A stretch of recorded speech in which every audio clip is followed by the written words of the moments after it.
Unachapa nini?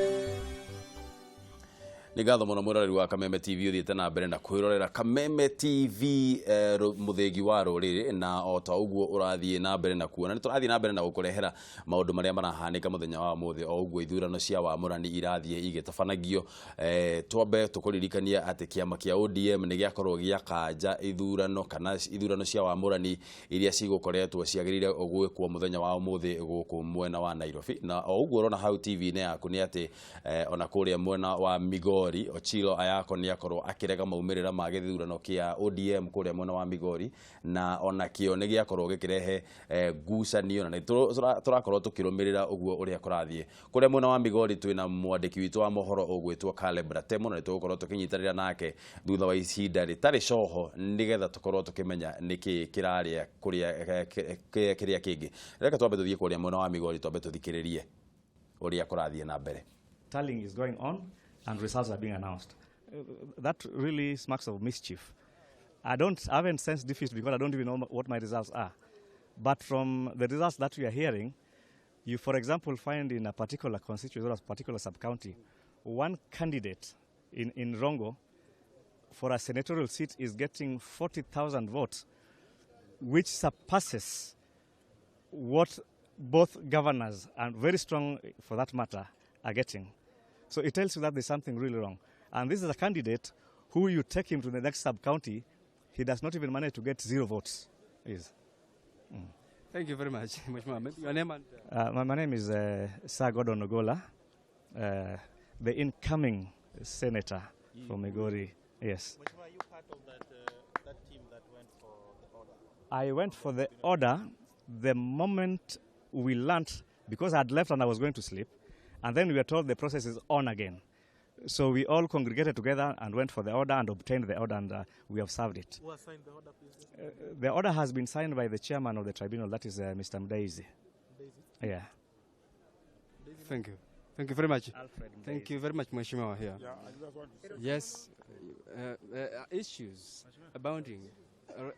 An indication of confusion in terms of the whole exercise of here in Migori County, especially after the Ochilo Yako group sought orders from the appeals tribunal to ensure that the exercise is stopped and that the returning officer Samson Olala does not make any announcement concerning the whole issue. It will be now a wait and see.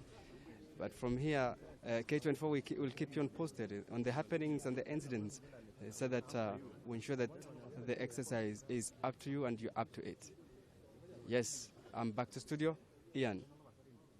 Muno ne Caleb Ratemo ni undu wa report yo hau atukinyithia na turathi na mbere na kwirorera maundu ria marathie makunjukite muthenya wa umuthi no thiini tha ici turenda umuthi turaririria uhoro wigie ithurano cia wamurani iria cie guku mucie wa Nairobi tondu icio igakorwo cigekuo muthenya wa rucio na thiini wa studio ni twagia na senator wa Nairobi na niwe Mike Sonko koguo kumaga haha ri tugucenjia ruga twanjiririe kwaria tuanze kuongea Kiswahili ndo lakini senator unajua kusalimiana na Kikuyu si ndio?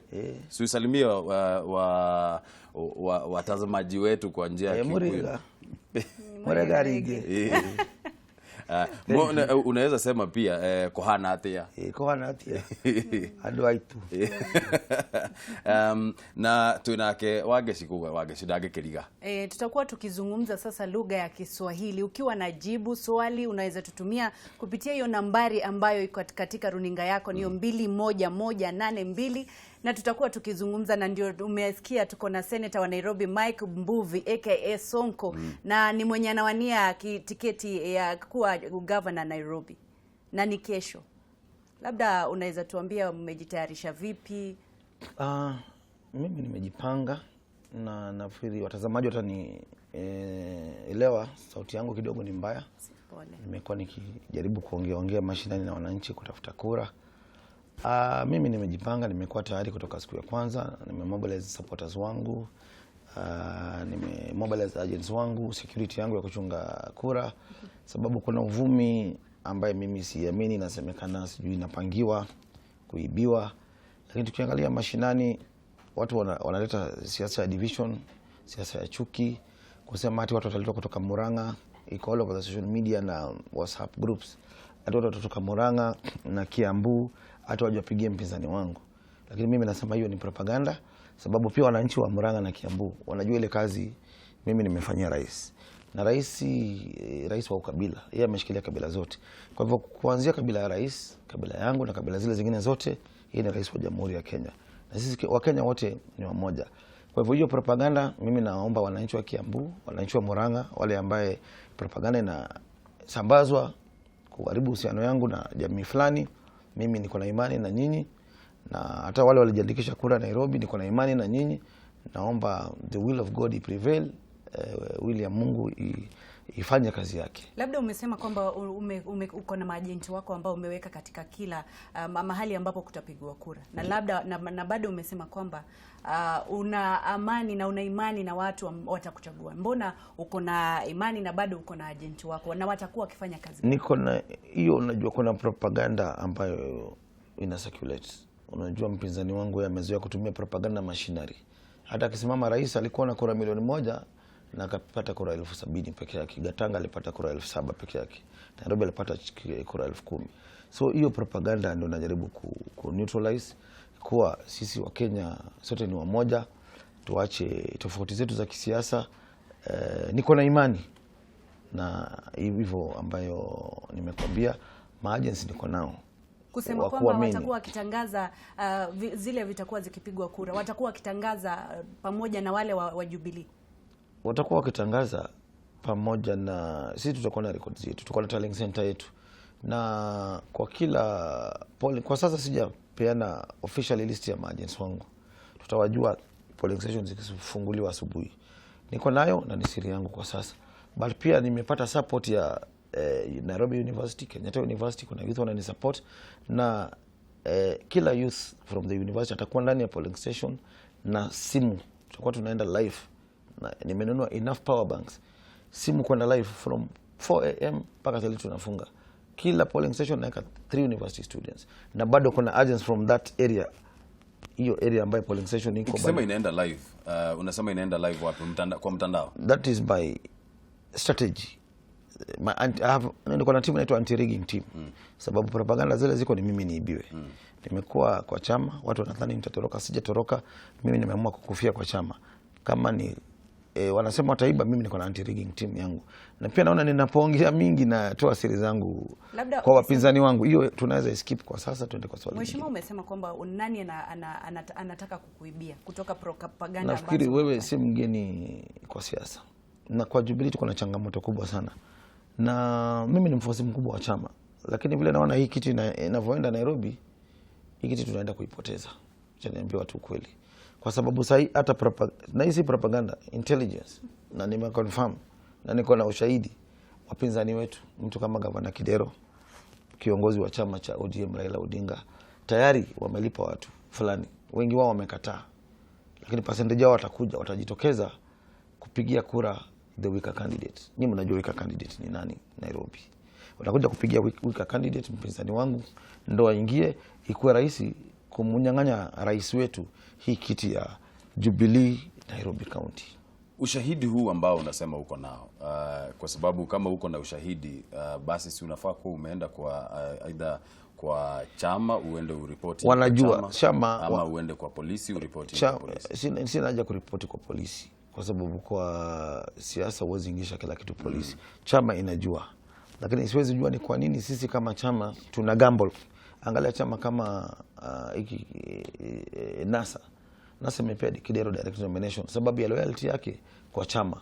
Angalia huku kwetu, ukiangalia wananchi wa jamii zote kuanzia Wakikuyu na wengine, tulikuwa mwiki, nimetembea strongholds za watu wale kutoka Central, na wote wako na imani na mimi, na wote wananisupport. Wamesema siasa ya ukabila yao ilipitwa na wakati, na Sonko, you are the right candidate for this seat. But Jubilee party officials, why are we gambling?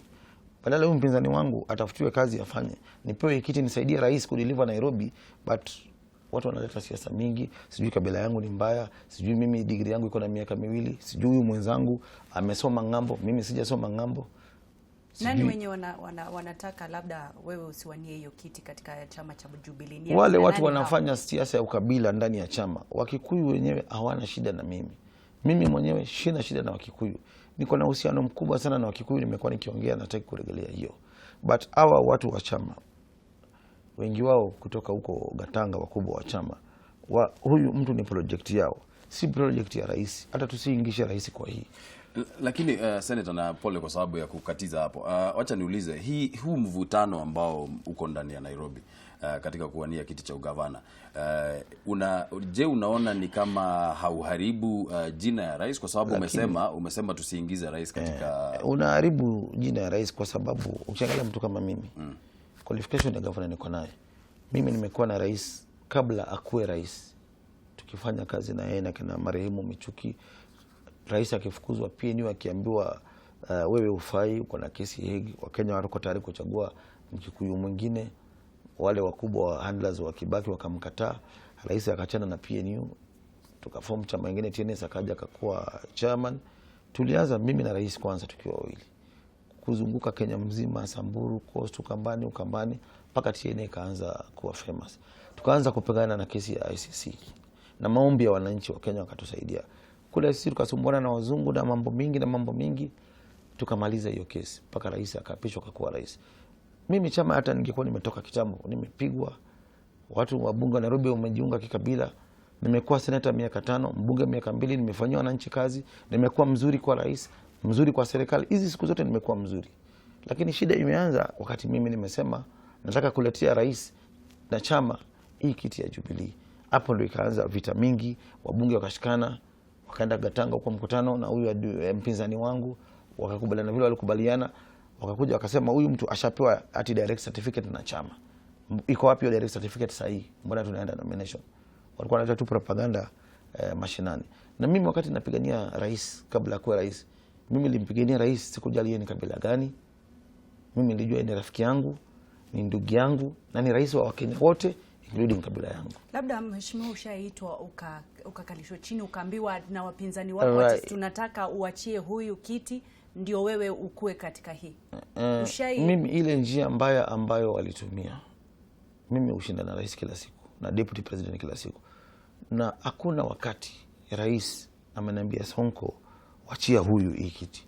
Angeniambia hivyo mimi na mheshimu, mimi ningewacha siasa. Kwa sababu kwa nini nipiganie chama, nipiganie rais wakati nataka kusaidia watu kuwa gavana, niambiwe niwache? Mimi tu ningewacha siasa. Hata singeama ati kwenda NASA, hiyo ingekuwa nipiga kwa rafiki yangu rais. Ningeacha tu na siasa, kwa sababu kuna watu wanadhani wao ndio wamezaliwa kwa siasa, juu wao ni matajiri, juu wao wametoka familia kubwa ambazo zinajulikana. Labda kuna mtu yeyote isipokuwa rais mwingine aliyekuuta katika mkutano? Na strategy mbaya ambayo adui yangu anatumia. Yeye anatumia wale wabunge ambao wananipiga, wale wabunge ambao tuelewani, wale wabunge na waheshimu ambao wanaenda makanisani kuniambia vunja Sonko rescue team. Nairobi hazipewa mbwa kama wewe. Na mimi sijakosea. So wameganga watu zaidi ya 10 wa kabila moja kunipiga. Lakini mimi sijali. Sababu nakumbuka nikisimama mbunge wa Makadara, bado wabunge, makansela, maminister hiyo area waliganga against me. Nikajaribu ODM nikafukuzwa. Nikajaribu pia nikaambiwa enda uanze kansela. So mimi nilirudi kwa wananchi, karudi kwa Mwenyezi Mungu, watu wa chini na wakanisaidia. Na Nairobi naona repeat of hiyo ikiregelewa. Kwa mfano, mali kama Maringo, marehemu rafiki yangu Rikiratha ambaye alikuwa mbunge, ambaye alikuwa anasimama against yeye, alikuwa amezaliwa hapo. Na hiyo ni sehemu imejaa Wakikuyu. Nikapigwa akaunti zangu. Wakati serikali ilijua wewe anaweza shinda, akaunti zangu zikafungwa, akaunti za watoto wangu zikafungwa. Lakini mimi nikarudi Makadara, nikakaa chini na maskini, makanisa, na nikasaidiwa. Na ukiangalia kwa IBC data, hiyo area ya Maringo, marehemu alipata kura kama 800. Hiyo Wakikuyu wengine wote zaidi ya 1000 walinipigia kura. Sababu siasa ukabila Kenya imepitwa na wakati. Ndio ilitugawanisha 207. So mimi napenda Wakikuyu sana, sababu sasa hii wameanza kuelewa. Wameanza kama mpinzani wangu jana alikuwa na road show Ruai. Compare na Kasarani constituency. Compare road show yake na yangu. Na mimi hakuna huko Ruai, Njiru, Kamulu, Mwiki, hiyo ni area yote iko na Wakikuyu. Na wote walikuwa wanaongea vizuri kunihusu. Na nikauliza swali, nyinyi watu wa Mwiki Kasarani, kuna mtu ameletwa, nimpatie, niwache? Wakasema usijaribu, tutakutoa kwa nyumba kujaribu kuacha. So kama wananchi wanasema hivyo, wabunge ni nani kuniambia mimi niwache? Muroreri wa Kameme TV turaria na senator wa Nairobi kana na nowe urahuranira giturua kia governor wa Nairobi niwe Mike Sonko, na nitukwenda kuingiria thiini wa ndereti ino na turenda gukuingiria thiini wa ndereti ino uria twikaga tuhurire thimu kana utwandikire ndumiriri nguhi, no uhote gutwandikira ndumiriri nguhi namba ni 2182 na tutaweza kuwasiliana nawe na tutaweza kuuliza maswali ambayo utakuwa nayo, tuulize senator wa Nairobi Mike Sonko. Kabla nikuulize swali la utendakazi wako, wacha kwanza tuchukue simu. Hello. Wacha tuingilie kazi ya, tuondokee siasa kidogo, tuongee kuhusu utendakazi wako, na ningependa sana kuongea kuhusu kazi yako ya ama mpango wako wa Sonko Rescue Team. Uko na magari ya zimamoto, uko na ambulance, uko na unapeana magari ya watu wakitaka kufanya harusi. Hebu niulize, tukiangalia kama ambulance na fire engines ama magari ya kuzima moto, je, ulijaribu kufanya kazi na county ya Nairobi ndo muweze kufanya kazi pamoja na hii Sonko Rescue Team, ama uliamua tu wacha nichukue hii Sonko Rescue Team yangu nianze kufanya kazi yangu peke yangu? Mimi unajua wananchi wako ndani ya roho yangu. Huwezi kuwa unapigiwa kura na wananchi kura mingi alafu bado unatumia kura zao vibaya. Tukianza after sisi kuchaguliwa, corruption ndio rafiki yangu Kidero alianzana nayo. National government inatupatia pesa mingi sana za maendeleo. Sisi watu wa Nairobi ndio walipaji taxi wakubwa sana Eastern Central Africa. Lakini ukiangalia ile pesa haifiki mashinani. Masoko zetu ni chafu. Sisi kama highest taxpayers Nairobi tunadeserve kuwa na mji msafi, mji ambao hauna matakataka, mji ambao hauna traffic jam, mji ambao uko na sewage mzuri, drainage mzuri, masoko safi. Lakini Nairobi nikaona governor wetu hayuko serious. Kwa sababu mimi nilikuwa najali maisha wananchi zaidi. Nikaamua nikuja na initiative yangu ya kufanya services kivyangu na kusaidiana na wananchi. Ndio maana sasa nikaona kwanza lazima tukuwe na ambulance. Sababu watu wengi wale tunawasub 70% hawajiwezi kwa vijiji. Kaleta ambulance, watu wengi ushomeka mpaka wakaangamia. Na sisemi tunafanya hiyo sababu nilitaka kuwa governor. Lakini ukirudi pale 2010 wakati nilitaka kuwa mbunge. Nilipokuwa mbunge, kuna wakati madaktari walienda strike hiyo miaka.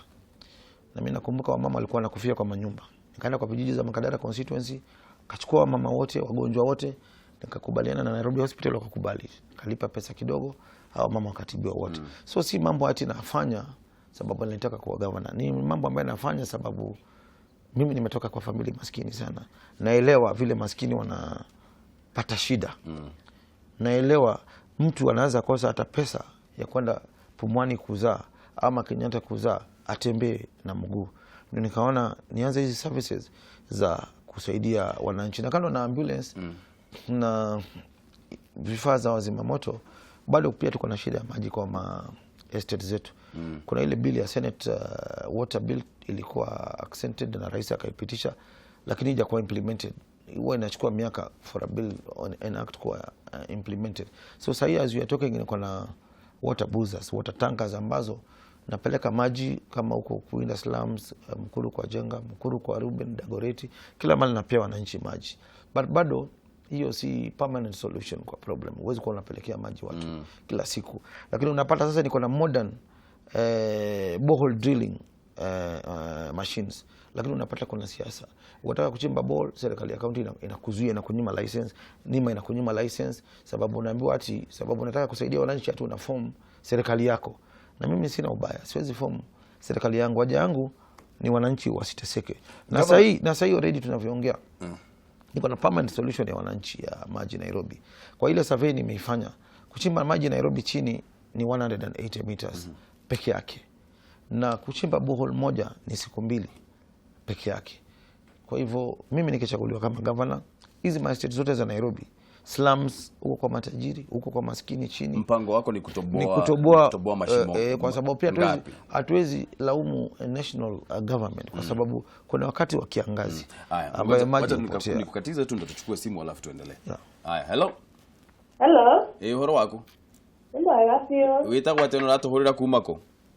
Witagwa Ruse ndamhurira kuma Gĩtekera. Ukwenda kuria ate Ruse? Ndakwĩra Sonko ndagacokera thutha. Miaka ona ngoro ya gũteithia andũ.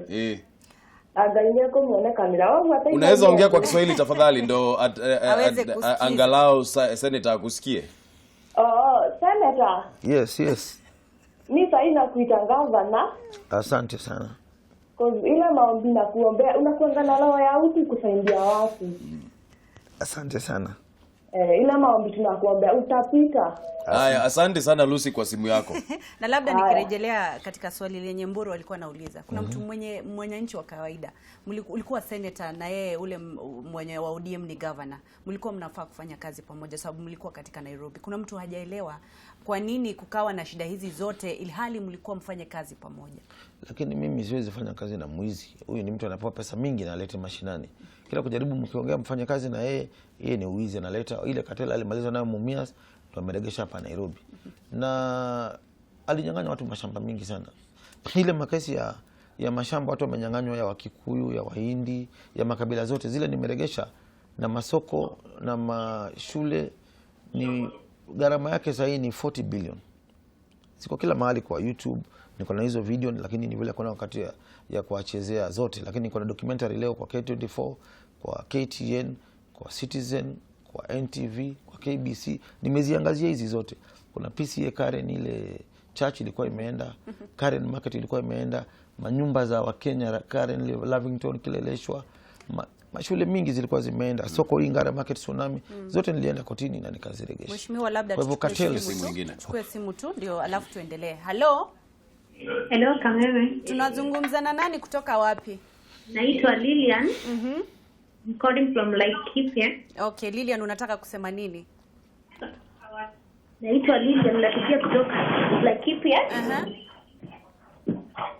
Uliza swali lako Lilian. Sonko, he is capable of doing it na atapata. Okay. Asante Lilian. Haya, tunashukuru sana Lilian. Senator, kazi yako kama senator ni kuangalia mojawapo wa kazi ambazo constitution inakuallow ufanye ama inakuruhusu ufanye ni kuangalia utendakazi wa county government ama serikali ya county. Na umesema ya kwamba zile kesi za corruption ambazo ziko ndani ya county government ama serikali ya Nairobi ni mingi sana. Je, wacha niulize hivi, kama senator umekuwa ukifanya nini kuangalia hiyo kazi, kuangalia hiyo kazi ama history ya corruption, kuiangalia vizuri, na utafanya nini ukiwa governor kama utachaguliwa kukuwa governor? Ni nini utafanya ili kutoa hii maneno ya corruption kutoka kwa city hall? Okay, yale nimefanya kwa mfano kwa Senate, hizi kesi zote nilipeleka. Na kando na Senate niko na clips nikidebate mambo ya hizo kesi, nikizipresent before the Senate, nikizipresent before Public Accounts Committee, zote ziko. Na bado nilienda kwa Anti-Corruption Commission, Ethics and Anti-Corruption Commission. Siku za kwanza nili notice pesa imepotea, nilienda huko nikaandikia paka DPP kila mtu, na ikasemekana inachunguzwa. Polisi wanasema wanachunguza, CID wanasema wanachunguza, EACC wanasema wanachunguza. Haya, bado nilipeleka paka governor kotini mimi mwenyewe, lakini unaelewa mambo ya governor yetu, makesi paka za huko Mumias bado hazija, paka leo hazija, zile za uchunguzi hazijamalizika, ni za miaka hiyo. Kwa hivyo ni kusema yeye kwa system, unajua kama sasa kwa mfano JSC, Judicial Service Commission, mmoja wa wale commissioners alikuwa wakili wake ambaye alikuwa na kesi na yeye huko Mumias, na bado ndio wakili, bado pesa zingine za Nairobi zimeenda kwake. Na ukiangalia barua zangu zile niliandika Nairobi County, niliandika kwa Ethics and Corruption Commission, niliandika item by item by item. Huyu mtu hakuna hatua anaweza chukuliwa. Ndiposa siku moja kwa Public Accounts Committee, kwa nini haichukuliwa hatua? Hiyo sasa kama kuna wewe jijazie, kama mtu alishindwa election anatumia milioni 200 kuhonga majaji wa Supreme Court, na alafu ana force judge kwenda retire ndo asishikwe. Huyo ni mtu wa aina gani? Unaona hata tukaenda kwa Public Accounts Committee, vita yangu ile naleta pale si vita sababu mimi ni mbaya, ni vita dhidi ya ufisadi, vita dhidi ya impunity. Huyu mtu anakuja hapa kutudanganya. Mimi najua vile ameiba, najua vile nimemchunguza. Iko mashamba hapa amenyang'anya Wahindi, akatransfer kwa jina yake na bibi yake. Na ukaenda kwa ile transfer title inatoka. Hatutaki sana kuangazia sana. Najua napenda kuongea kitu na evidence, na ukishtakiwa uniite nitakuwekea lawyer na kupatia evidence. Watu si wengi wale wananielewa, lakini sasa unajua nashangaa huyu mtu anaiba pesa ya wananchi. Huyu mtu anadanganya watu. Huyu mtu hashezi shikwa. So ile uchungu mpaka hasira inanitoka naanza, lakini nafikiri hiyo wacha tusende hapo. Labda mheshimiwa, tunaweza zungumza juu ya Senate, kiti cha senator, na labda unaweza nielezea kuna kulingana na wewe zile vitu ambazo zimekuwa zikifanyika katika kaunti ya Nairobi, haungekuwa na uwezo wa kuzuia. Labda katika hiki kiti cha Senate ni nini inafaa kuongezwa, ama ni nguvu wanafaa kuongezwa ili waweze kufanya kazi pamoja na governor? Hebu rejelea hiyo swali. Kuna msimu bosi yangu amenipigia hapa, ni vile siwezi rauka kwa studio, nimemuonesha mkubwa wangu, lakini siwezi. Hebu rejelea swali. Nauliza katika ukiwa senator, unasema ungekuwa na nguvu za kuwa ukizuia yale mambo ambayo yangekuwa yanafanyika katika kaunti ya Nairobi. Labda sasa unaenda katika ugavana, senator anafaa kuongezwa nguvu kulingana na katiba, ama ndio wawe wakifanya kazi? Nafikiri hilo swali lako nauliza kimakosa, sababu kwa sijamaliza la huyu. Mimi kazi nimefanya. Kama juzi kuna water reservoir ambayo inaserve wananchi wa Nairobi, wengine wa Kiambu, hapo Loresho ya Nairobi water. Ilikuwa imeuziwa mtu kutoka huko Pakistan. Alikuwa bomoe hiyo area Nairobi water reservoir ajenge mall. Tukapigana na hiyo kesi, Wakati ako about kujenga hiyo mall, ni mtu ambaye alikuwa hawezi shikwa, ni rafiki ya gavana mkubwa sana. So siku moja nilipopata order kotini ya yeye asimamishe kujenga, mimi kwenda pale, mtu anachungwa na polisi. Hiyo siasa alikuwa hiyo wakati hapo Loresho police post. Mimi kwa sababu order wa Masai wananifukuza na mishale. Sasa naambia senator toka hapa. Hii ni mali ya mtu binafsi. Naambia sasa ni mali ya mtu binafsi namna gani? Na hii ni water reservoir, inaserve wananchi wa Nairobi. Huyu mtu ni wa Pakistan. Akiweka sumu au hii watu wote watafanya nini? Kama vile wasikia tulifanywa. Watu wakaleta shida. So mimi nikaenda kwa rais. Nikamwambia rais, mimi najiuzulu na wacha kazi. Mimi napigania mali ya umma hapa. Alafu OCS ananifukuza na Wamasai wamewekwa na mishale. Hii ni serikali gani tuko Somalia ama tuko Sudan? Na rais akakasirika sana. Akapigia Muhoro, akapigia Boynet, akapigia Mr. Kitili, akapigia Land Commission chairman, akawaita State House. Akasema hiyo puzi mimi sitaki. Endeni mrepossess hii property. Na nikakuja na hao wakubwa wote kina Muhoro, Swazuri, Boynet mpaka kwa hiyo property. Na hiyo Masai tukashika wote. Na hiyo shamba tukaregesha kwa umma, waka comply na ile court order, na huyo OCS akachukuliwa hatua. Baada ya wiki moja governor akatuma chief of staff wake akuje anionge. Na senator, sikiza, hii shamba tushauza 200 million, wewe tutakupatia 10 million. Lakini tutakupatia kidogo kidogo kwa siku kama 3. Sawa, nikamwambia sawa. Ati rais anacheza PR, anaitwa Wainaina. Nikamwambia basi ndaleta pesa. Sababu tunapigana na ufisadi, nikaenda kwa anti corruption. Nikamwambia kuna mtu ananiletea pesa hapa, anasema rais anacheza PR, tuache hiyo shamba iende na ni shamba ya umma. So tukaikiwa zile micro video cameras kwa ofisi yangu. Aleta pesa ya kwanza $500,000, tukaiweka ikakuwa captured. Pesa nyingine akasema akachukuliwa kwa secretary wake. So nikamwambia anti corruption, endeni mnichukulie hiyo pesa. Wakaenda wakamshika, secretary wake wakamshika, na watu wamestakiwa sasa hivi wako na kesi dhidi ya ufisadi, chief of staff. Lakini tu bado governor akaingilia, yule Mr. Ojienda akaingilia, hiyo kesi mpaka sasa haijaendelea. Walienda kotini, wakachukua order ya kusimamisha uchunguzi uendelee. Kwa hivyo ufisadi inaanzia, shida iko kwa judiciary. Kwa sababu polisi wengi anti corruption wanafanya kazi yao. CID hufanya kazi yao, wao hushika watu. Na ndio unaona hii shida ya ufisadi, wapinzani wetu sasa wengine wanamletea rais. Na mimi napenda kutetea rais, kusema rais sio mchunguzi, rais sio jaji, rais haziua mtu. Kenya kuna katiba. Kwa hivyo judiciary ifanye kazi yao. Polisi wakishika mtu hiyo, hata mimi yule senator atakuja bado atakuwa na shida. Anaanza fanya kazi, ashike watu wafisadi, wapeleke kotini, kesi ikae. Kesi zingine zinaisha mwezi mmoja, mwezi mbili. Huyu chief of staff wa Nairobi County kutoka tumshike na tumstaki. Sasa this is the third year. Nothing, even that case has not been heard, and the evidence ya kumfunga iko. Senator, ningetaka tuongee sana kuhusu uhusiano wako na rais, kwa sababu umekuwa ukisema hautaki kuingiza rais katika siasa ya Nairobi, na tumekuona mpaka ukimpigia rais wakati ambapo watu wanaenda kubomolewa manyumba. Lakini kabla tuingie katika hiyo, nataka kwanza tuende mpaka Kiambu, tuthie kule mwena wa Kiambu, tondu nikuo ndirerwo ati nitukoretwo twina mbica kuma kule mwena wa Kiambu, tondu nikuo ona kuo kurekwo ithurano cia wamurani muthenya wa umuthi. Nituramenya ati Governor William Kabogo ni makoretwo making'eng'ana muno na uria na mubunge wa kule mwena wa Kabete niwe Ferdinand Waititu, na tugukorwo tugithie ku nigetha tunyitanire na mwandiki witu wa mohoro kuria mwena wa Kiambu akorwo agitwira niki kirathie na mbere. Nitukuona ati andu ni makoretwo marite raini kuria mwena wa Kiambu, tugukorwo tukirwo hihi kuria ni mwena uriku, na Daniel Kariuki kuria mwena wa Kiambu na niye gukorwo agitwira uria kurathie na mbere. Na ndio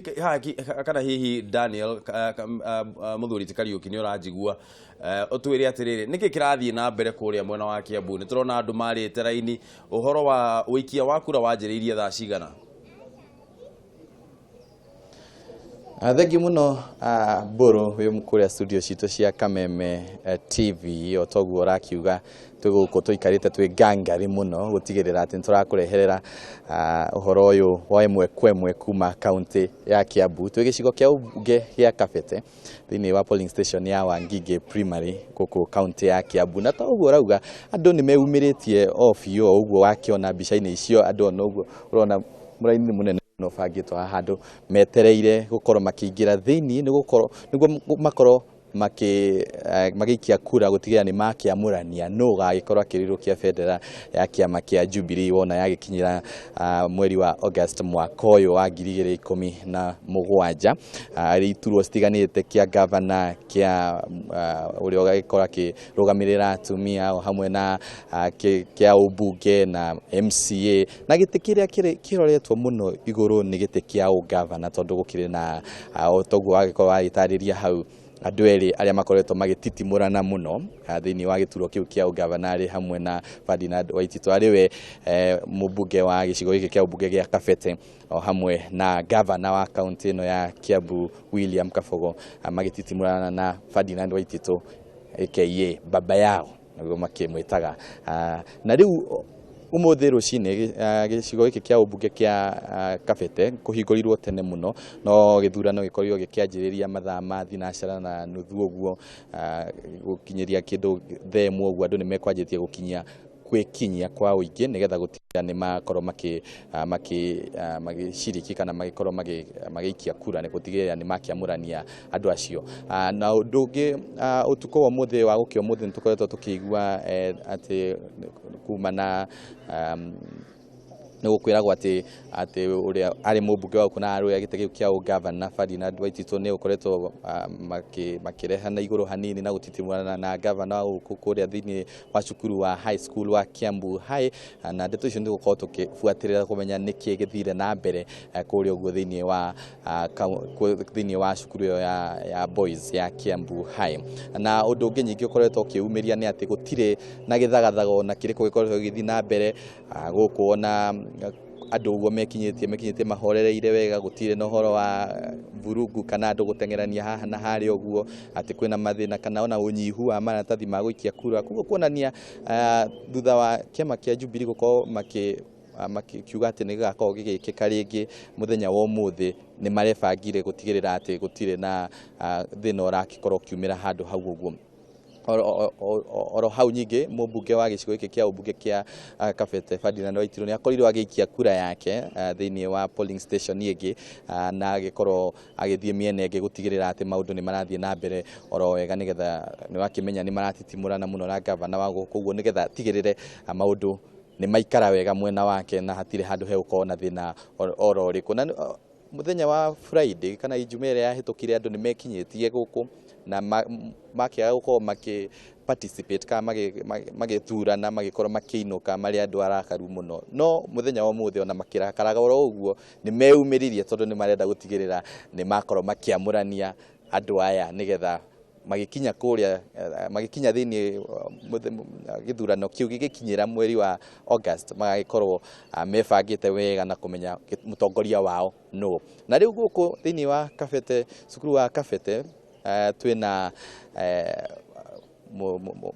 Zakari ni umwe wa andikitwa mohoro Kameme TV, na riu egukuguo ne mwena wa thini nigetha akorwo agigutariria maundu maria marathi na mbere kuria thini uria maundu maragikorwo kuria uguo. Reke gutware mwena wa thini nigetha wone uria maundu maikaire. Thengio muno Kariuki wi hau nja, na ni ndiguku thini ngigenda gukwerethera uria kura irathi na mbere na kuhurwo kana uria andu maroka makaingira makahura kura ciao. Na haha mundu aingira murango uria wi haria uroka haha ukarora kana ukarorerwo ritwa riaku na gibande giaku uria kura yaku kana ni njagiriru kana ni wiyandikithitie. Warikia kurorerwo kiria ura gibande giaku na kana ni wiyandikithitie ukaheo iratathi mwena uyu ungi waheo iratathi nikahurwo muhuri na muhuri ucio gacoka waima hau ugathie haha ugathie ugatigirira ni wa mark andu aria urenda guthura iratathi rina maritwa mandu aria marahura ni iturwa kana itengurani. Waima hau ugoka haha hena ithanduku ria governor, kura ya governor ugoka gaikia haha, waikia hau ria governor riri ringi ni ria senator, na senator warikia guthura senator ni hari na ria women rep kana murugamiri wa atumia thiini wa guku Kiambu, ithanduku ria uramathurira haha. Na warikia guthura kuikia kura ya mutumia wathura murugamiri wa atumia, hau mbere hena ithanduku ria mwemba kana ria mubunge uria kurugamira gicigo giki gia Kabete, na thutha ucio ukahura kura yaku kuri ya MCA kana murugamiriri wa gicigo kiria wikaraga kia ward. Na warikia mwena ucio ugoka mwena uyu kwina agents kana arugamiriri andu aria marahuranira kana aria marahuranira iturwa ngurani aria maratigirira mutaratara uyu ni wekwo kuringana na uria wagiriire na gutigirira wina waragania kuringana na uria wagiriire. Na warikia gwika uguo haria mwisho ugithie kuma murango hau hena mundu urakumark kiara gutigirira kiria ureka kana wira kana ni gutigirira we ni wahura kura kuonania ndungiuka kuhura kura ringi. Hau niho tukinyetie na ginyagia thaa ici gutire kindu kithiete na mbere uru maundu mothe mubango othe urathie wega gutire gikona kimwe kironekete guku Wangige kana guku turi Wangige gikoretwo gigithie na uria gutagirwo guthie githurano kirathie wega na mbere. Na Kariuki we mwena ucio wanja ndagucokeria nigetha nayo twerethere kiria kirathie na mbere mwena ucio. Thank muno Zakari, ni wakigua mwiroreri wa Kameme TV uria maundu magikaire mwena ucio wana kuguo guo thini, na otoguo wagikorwo kiona ni ati andu ni mehariirie muno gukorwo magikia kura na matigirire ni maiko makiamurania andu, na tugukorwo tugikurehera mohoro mothe ma kaunti ya Kiambu kuma haha tugukorwo tugicera matura magi tuonekana maundu makikaire ota guku uguo uria gutakie na githigithano kana thitimurano ya kuga ati mairatathi ti maiganu kana kwina thina uyu na tondu nginya thigari ni ciekinyetie guku gutigirira ona uhoro wa security ni wakirorwo na njira iria yagiriire. Gukorwo ngigucokia kwi Mr. Mburu nigetha akorwo agigutwara kundu kungi ukorwo kiona nakuo miena ingi ya guku guo miena ingi ya kuria kuratabanio githurano giki kia kwao makiamurania uria maundu maikaire miena iyo ingi. Mr. Mburu wakigwa maundu uria maikaire guku Kiambu? Ni naigua maundu uria maikarite na kou ni mucie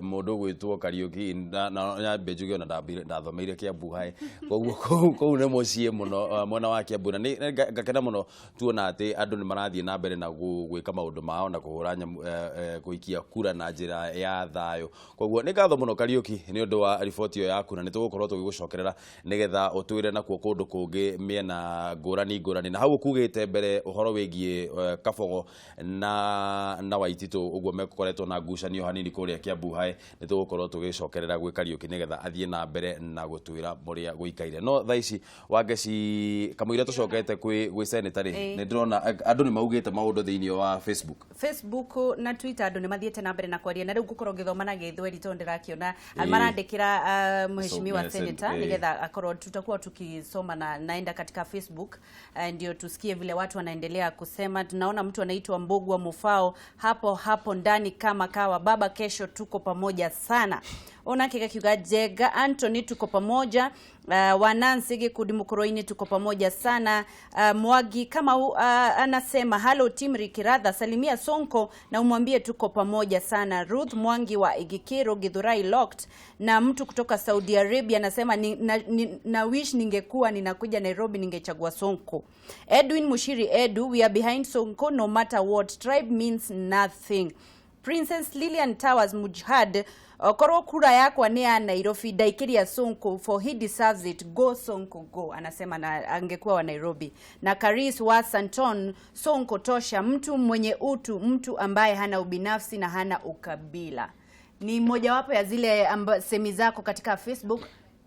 Na tunakuambia uendelee kuzungumza nasi. Kuna nambari katika runinga yako, unaweza endelea kupiga simu na Sonko atakuwa akijibu swali lako. Labda tuende kwa Mburu, ulikuwa na swali moja. Niko na swali kwa na tulikuwa tunaongea kuhusu utendakazi wako na uhusiano wako na rais.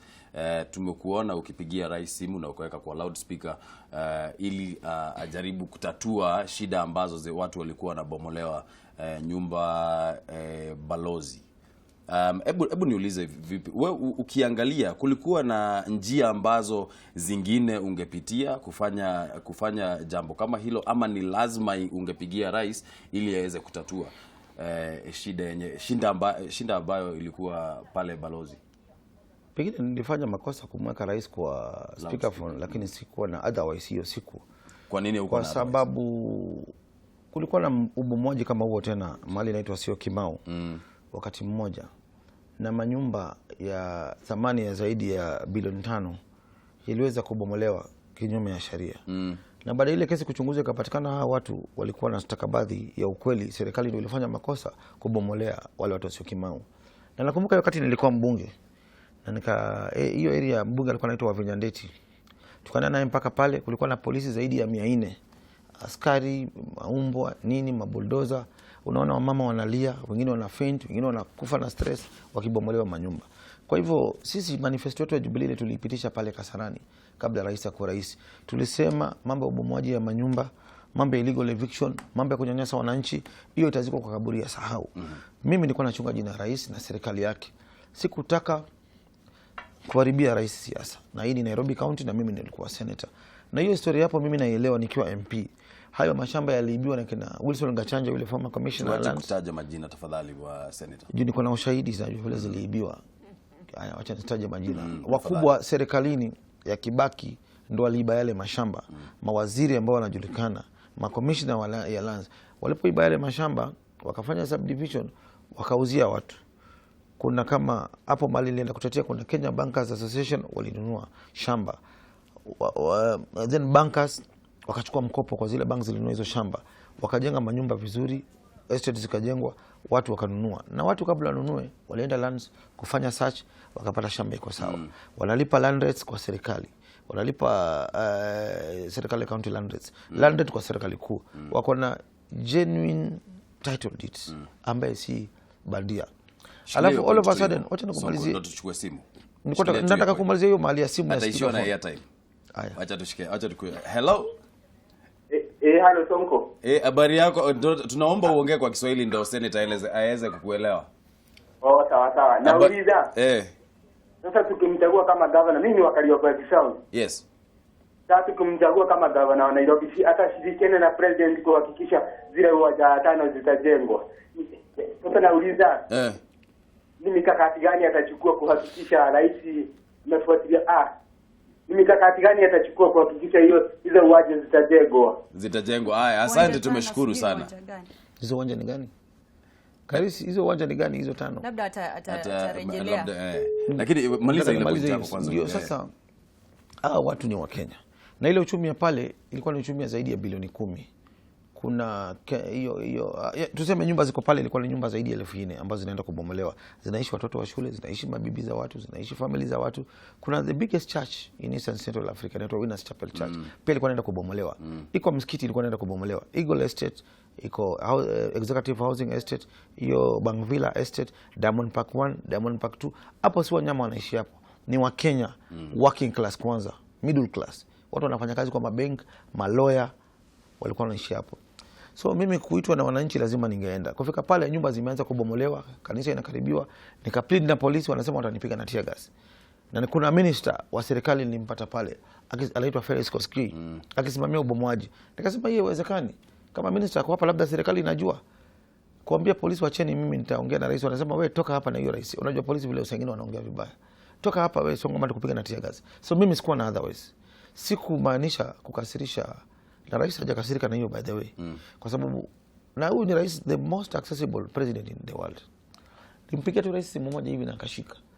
Ndio sasa wale askari watoke na mabulldozer zitoke na niokoe maisha na uchumi wa zaidi ya bilioni 10 Nairobi. Lazima ningemweka rais speaker ndio minister asikie, polisi wasikie na kweli walisikia. Na nikamwambia your excellency bana, hii inafanyika hapa sio kama unajua. Akaniambia ni nini? Kambe Winners Chapel Church, the biggest church hapa inaenda kubomolewa. Kanisa iko na wafuasi zaidi ya 40,000. Ma estate inaenda kubomolewa. Watu wanaenda kuwa homeless na watu wameakwa hizi nyumba, wengine bado wanalipa loan. Hii your excellency tafadhali saidia. Aliambia ngoja. Ati nani yako hapo? Felix Koskei. Wacha nizuie hiyo sahihi. After 7 nizuie sahihi. Wananchi wote walisherekea. Hiyo yote ni kwa rais hapo. Iko intact mpaka leo. Yote hiyo ni kwa rais. Na alifanya mzuri. Unaona, ningekuwa nimefanya makosa kwanza ningetolewa kwa serikali, ningefukuzwa kwa chama, ningechukuliwa hatua za kinidhamu, but baadaye rais alifurahi. Labda tuchukue tu simu. Na hakuwa aware inafanyika hivyo. Na kazuia na hiyo askari wote waliposikia rais ameongea wote walitoroka wakaenda. Hizo mabulldozer hata zikaenda. Na tukaokoa manyumba za watu. Kwa hivyo mimi sikuwa na ubaya wowote ule. Nilikuwa nataka tu kuokoa labda hata maisha, kwa sababu watu wakibomolewa nyumba na kuna stress wanafariki. Nilikuwa maisha, niliokia uchumi na nilisaidia Wakenya. Labda mheshimiwa, labda naweza uliza swali. Mpinzani wako unasema kwamba wakati umekuwa ukizungumza umekuwa ukisema kwamba hakuunga mkono rais wakati alikuwa anataka kuwa president.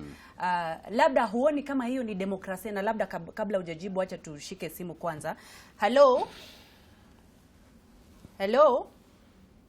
Labda unaweza jibu hilo swali. Hello?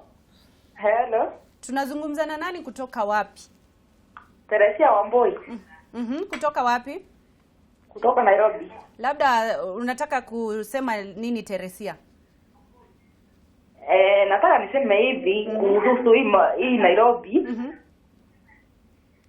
Enyewe Sonko ametusaidia sana. Lakini sasa hii Nairobi bwana tutateseka mpaka lini? Ukiangalia hii Muthurwa uchafu tupu.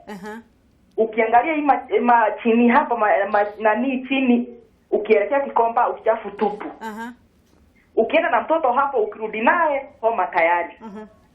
Haya, Kanjo hawa na wao wametutesa tunashangaa jamani. Hii Nairobi tutaishi vipi? Labda swali lako ni lipi sasa?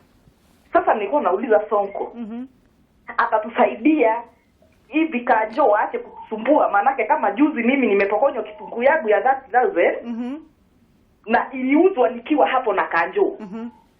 Hiyo ikaenda hivyo. Tutaacha kuteseka ama tutateseka bado? Atajibu hilo swali saa hizi labda tu kwanza mheshimiwa umjibu. Asante. Nilikuwa hapo Muthurwa jana jioni. Nilikuwa road show huko Makadara na Starehe. Nilikuwa Muthurwa jioni na nikaongea. Kwanza nimesema watu wa Muthurwa na watu wa Nairobi wao ni taxpayers wakubwa sana. Wanadeserve kuwa na mji msafi. Nimeshajibu hilo swali lakini acha nijibu tena. Wanahitaji kuwa na mji msafi, soko safi, wanahitaji kuwa na harassment ya Kanjo. Na mimi nimesema hivi jana nikiwa pale Muthurwa. Nairobi tunadeserve kuwa na mji msafi na masoko masafi. Na mimi nitahakikisha mimi ni governor wa mashinani. Deputy governor nitaweka msomi, mtu hiyo watu wa PhD au watakuwa kwa maofisi kupanga policies na strategies. Mimi nitaenda mashinani tuhakikishe hizo masoko zinasafishwa. Upande ya Kanjo, hawa Kanjo wote hatutawafuta kazi. Vile tutafanya tutawapeleka training na tulete fresh blood wale vijana Nairobi County ambao hawana kazi, tuta recruit from all the constituencies, waende training, wajue hao wafanyabiashara ni ndugu zao, ni marafiki zao. Harassment kwa small scale traders, harassment kwa Nairobi yote naenda kuimaliza. Sitakubali askari wangu wa county wa harass mfanyabiashara ama mama yoyote. Tuliona kwa miaka mingi na wabunge walishindwa kucontrol hiyo. Hata Kidero akiwa governor, hawkers wengi from Kiambu, Murang'a wamekuwa wakidungwa visu na askari county wakiuawa. Wanawake wanadungwa chupa kwa sehemu za siri, na mahawkers wale wananisikia ni mashahidi wangu wakubwa. Ilikuwa ni jambo la kuhuzunisha, la kusikitisha.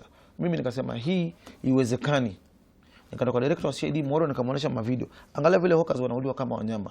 Nikaenda kwa DPP, angalia vile hawkers wanauliwa kama wanyama. Hawa hawkers ni binadamu. Kenya is a third world country. Hatuwezi fanya ikuwe kama Dubai ama Johannesburg ama New York na siku moja. Hawa hawkers tutapeleka wapi? Hawa hawkers wako na watoto, wako na mabibi, wanalipa school fees, wanalipia familia zao chakula. Wengi wao watu wanaita wezi si wezi, wanaenda kwa street kutafuta maisha. Mkiwaua hiyo si solution. Solution ni kukana hawkers chini. Juzi watu walinielewa wakasema mimi napeleka hawkers Isili. Hawkers wako na right waregesha soko yao Isili. Imeibiwa na watu wanaojulikana. Kuna hapo Garissa Lodge kuna kiwanja ya hawkers Isili. Mimi ningependa nikiwa governor, mtu mwenye uwezo wa kuingia kwa duka ya matajiri kununua nguo ni sawa, tuta protect interest ya matajiri, lakini soko ya hawkers iregeshwe. Mtu ana uwezo ya kuingia kwa matajiri aingie kwa soko ya hawkers, ambao tawajengea pesa kwa yao gorofa, wanaweka vitu zao. Kenya unakaa soko ya hawkers iko Isili, soko ya vitu mpya iko Garissa Lodge, na zote ziko pamoja. Unataka nguo ya mpya unaenda kwa hii duka ya tajiri. Unataka nguo ya chini kiatu ya shilingi 50 unaingia kwa soko ya hawker. Hata hii Moriko market zote hizo mimi nitaziregesha. Hata kama itakuwa vipi nitazipigania mpaka zirudi. Wezi wote mimi nawajua. Na nimekuwa nikipigana nao na wanasupportiwa tu na county government na Kidero. Wote nimewajua na hawana bahati. Na juzi nikikujibu hiyo swali, wale askari wote wakanjo, wale waliua hawkers. Hawkers wengi wamekufa. Tulishikana na hawkers. Maskini hawkers walikuwa wanaogopa. Wanatishwa mpaka na askari wa county. Wanaambiwa mkienda kutoa ushahidi tutawaua. Na wanaua watu kweli. Baada kutoka niingilie kesi hakuna hawker ameuawa. Wote nimewapeleka kwa Muhoro mwenyewe, wameandika statement. DPP amesema washikwe, tumeshikana na flying squad, tumewashika wote, tumewastaki na mada. Na kesi inaendelea kotini. Na hao mimi naomba wafungwe maisha, na hukumu ya kifo ingekuwa ningeomba wanyongwe na wauawe, kwa sababu hakuna mtu akona haki ya kutoa uhai wa hawker yoyote hii Kenya. Senator, mojawapo ya yale mambo ambayo unajulikana zaidi ni kupea vijana na kupea watu pesa taslimu. Na hiyo sitawacha. Na unasema hutawacha. Hebu niulize hivi. Nitakwambia ni kwa nini. Swali langu ni kwa nini? Hii Kenya nimeongea ni third world country. Na kabla nimejitahidi kuwapatia vijana miradi. Okay. Na hii pesa ambayo unapeana unatoa wapi? Hiyo uliza Mungu hiyo swali. Lakini sasa sikiza, wacha tuende pole pole. Umuuliza swali ya handouts. Watu nigonga kwa hiyo. Wale waheshimiwa nataka kula pesa wana bibi zao, wacha kula na bibi zao. Mimi kutoka nizaliwe, mimi nilianza kupata pesa nikiwa shule. Hata nikiwa shule nilikuwa nalipia students wengine school fees. Hapo ndio uongozi yangu ilianzia. Nimepea vijana wengi projects na wananisikiza saa hizi. Car wash machines, nimepea watu mashine za kufungua workshops, nimepea watu masaloon, nimepea watu nimefungulia watu masoko, maviosk, nimenyang'anya wezi Nairobi, nimewadisama, nimechukua bunduki kwao, nimewafungulia biashara wengi wao zinaendelea. But watu wakumbuke hii Kenya sisi ni maskini. Matajiri ni kidogo sana. Na mimi siwezi kuangalia maskini ya kisafa. Kama siku nikipeana miradi, nipeania Uhuru Park. Nimeita watu Nairobi yote, Kasarani wapi, wengine kujia water tanks. Uwezi expect upatie mama saloon leo, uwezi expect ile saloon itakuwa pesa sahihi. Umempatia saloon, lazima umpatie fare ya kurudi nyumbani. Lazima umpatie pesa ya kula hiyo siku. Kama hiyo watu wanaita handouts, I'm telling Kenyans, nitaendelea kupeana. Mimi sitakubali maskini akalale njaa na Mungu amenipatia uwezo. Hiyo watu wasahau. Handouts nitaendelea kupeana na projects nitapeana, na nikichaguliwa nitageuza maisha ya vijana na kina mama Nairobi. Hii county government iko na pesa ya kuempower vijana, kujenga modern sheds, lakini tunaona leo ma MCA wale wezi. Kuna mtu anaishiwa na pesa ya kupiga simu mheshimiwa. Lakini turudi kwa hiyo swali. Alafu turejelee. Hello. Tunazungumza na nani kutoka wapi? Unazungumza na Mushiri kutoka Banana. Mushiri, sema. Lakini nakaa Kayole. Sema Mushiri. Nilikuwa nataka kupongeza Senator juu amefanya kazi. Kazi ambayo inaonekana, lakini mtu mwenye anapiga kazi yake ndiye mkumbwa wake.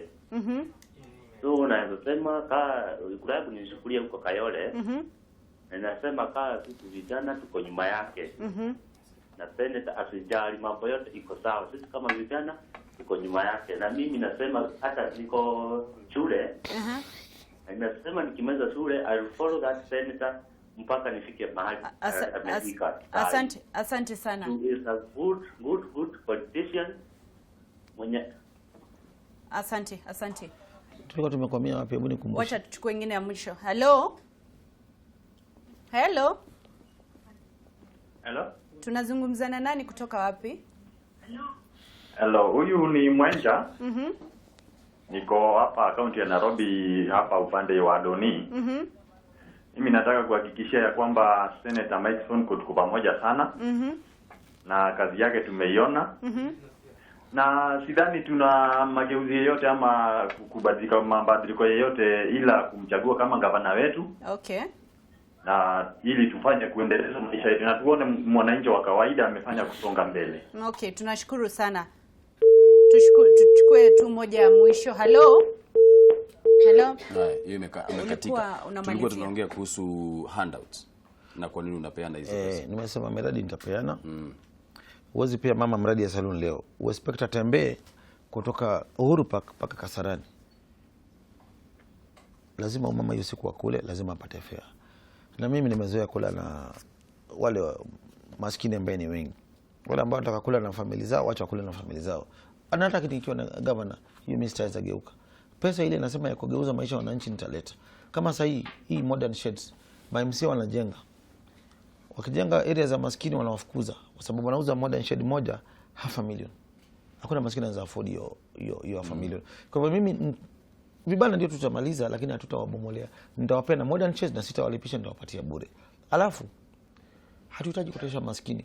Kwa kaunti yangu, serikali yangu ya kaunti, hakuna maskini yote. Mama anauza ndizi, anauza tomato, anauza mtumba, anauza viatu kwa barabara, hata lipa license kwa serikali yangu.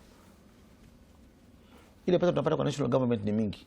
Ile taxes tunakolekta wa matajiri ni mingi. Hakuna maskini atalipa taxes. Kuanzia wale wa mama wanafanya kazi Mudhuru na masoko yote ya Nairobi, hawatalipa license kwa serikali yangu. Ile increment governor Kidero ameweka hao wengine middle class wa maduka, sijui fire extinguisher license. Hiyo ni upuzi. Hiyo yote nitaiondoa, nitaabolish. Hakuna mfanyabiashara atalipa fire extinguisher license nikishapishwa tu hivi. Ile license ya 100% increment ameongeza, nitairegesha chini by 60 to 50%. Haina haja kutesa wananchi wa Nairobi kwa sababu tunataka pesa ati ya kuiba ya corruption. Hiyo haiwezekani. Ile pesa ya Nairobi County we are getting from the national government through the exchequer, hizo billions zinatosha sisi kugeuza Nairobi yetu. Hii nyingine ni pesa ya uwizi. Parking, mambo ya parking. Sawa. Tumesema strategy ya kuongeza parking fee Nairobi County ni kufanya watu wengi wasiingie town. Lakini that is not the way. Hapa tuko na parking spaces mingi. Kama pale opposite High Court nimekuwa nikiongea Sifa. Hapo chini na accommodate magari 400. Hata tuhitaji pesa ya county, tunafanya private partnership. Tunatafuta international bank ama local bank inatufund, badala kuiba hiyo property tunapata na mwenye property. If parking chini ni ina accommodate 500 cars. If we have 10 floors by 500 cars, we'll be having one parking property over 5,000 cars. If we have such parkings zaidi ya 20 Nairobi, shida parking itakuwa imeisha. Mambo ya traffic congestion. Wale wasomi wanaonisikiza sahihi, ningependa waende kwa Hansard ya tarehe 23 mwezi wa 11 2011 nikiwa mbunge wa Makadara. Hii Outer Ring Road, Jogoo Road, Kangundu Road, Juja Road, hiyo mimi ni kazi yangu. Nilileta swali by private question in parliament. I remember Franklin Bett was the minister at that time. Mara ya kwanza tukapata pesa ya design. Iko hata sasa hiyo mtu akigoogle. Pesa na niliongea wakati rais alilaunch hiyo. Haya, safari ya pili tukatafuta pesa yake. Tukapata 8.5 billion kutoka African Development Bank. Na napenda rais wangu ndo ameimplement hiyo project. Serikali zote zilikuwa after nipitisha hiyo maneno, hawakufanya hiyo maneno. But rais kuona hivi akaifanya. Angalia kama sasa hivi Nairobi tuko na barabara buruburu inaitwa Sonko Road. Nikiwa mbunge wa Makadara pesa yangu ilikuwa haitoshi. Na kwa nini nilidefect kwa Martha Karua kwenda kwa rais? Rais alikuwa na maono akiwa finance minister. Akataka akanipoach niende kwa PNU. Lakini nikamwambia rais, mimi niko na wananchi kwa roho. Tukisaidiana hivyo mimi nitahama Mathakarua. Akaniambia niambie vile unataka. Akamwambia kuna jam. Mtu akitaka kwenda Kangundo Road lazima aje Donholm, akuje Outer Ring Road, aende Caltex. Hapa kwangu Makadara tunaweza pasua barabara ikuje Jericho, Buruburu Girls Metropolitan Hospital, ipasue Buruburu Shopping Center, iingie Mtindo Market, itokee Umoja, tunamaliza jam ya Kayole na Kangundo Road. Hizo zote ziko kwa answer. Na tukakubaliana na rais, akaniongezea pesa akiwa finance minister 450 million ikapelekwa Metropolitan na tukajenga hiyo barabara. Angalia sasa hii msongamano wa barabara wa Thika Road nimeimaliza kabla nikuwe governor. Wakati watu walikuwa madrums and roundabout, nikasema hapana, Nairobians were the taxpayers, we don't deserve to wekewe drums kwa roundabout. I went to court, drums katolewa, nikapigana na hiyo kesi for 3 years. Juzi nimeshinda hiyo kesi. Mahali kama Globe Cinema roundabout, jamu uanzia hapo, Ngara, Murang'a Road, paka Survey of Kenya.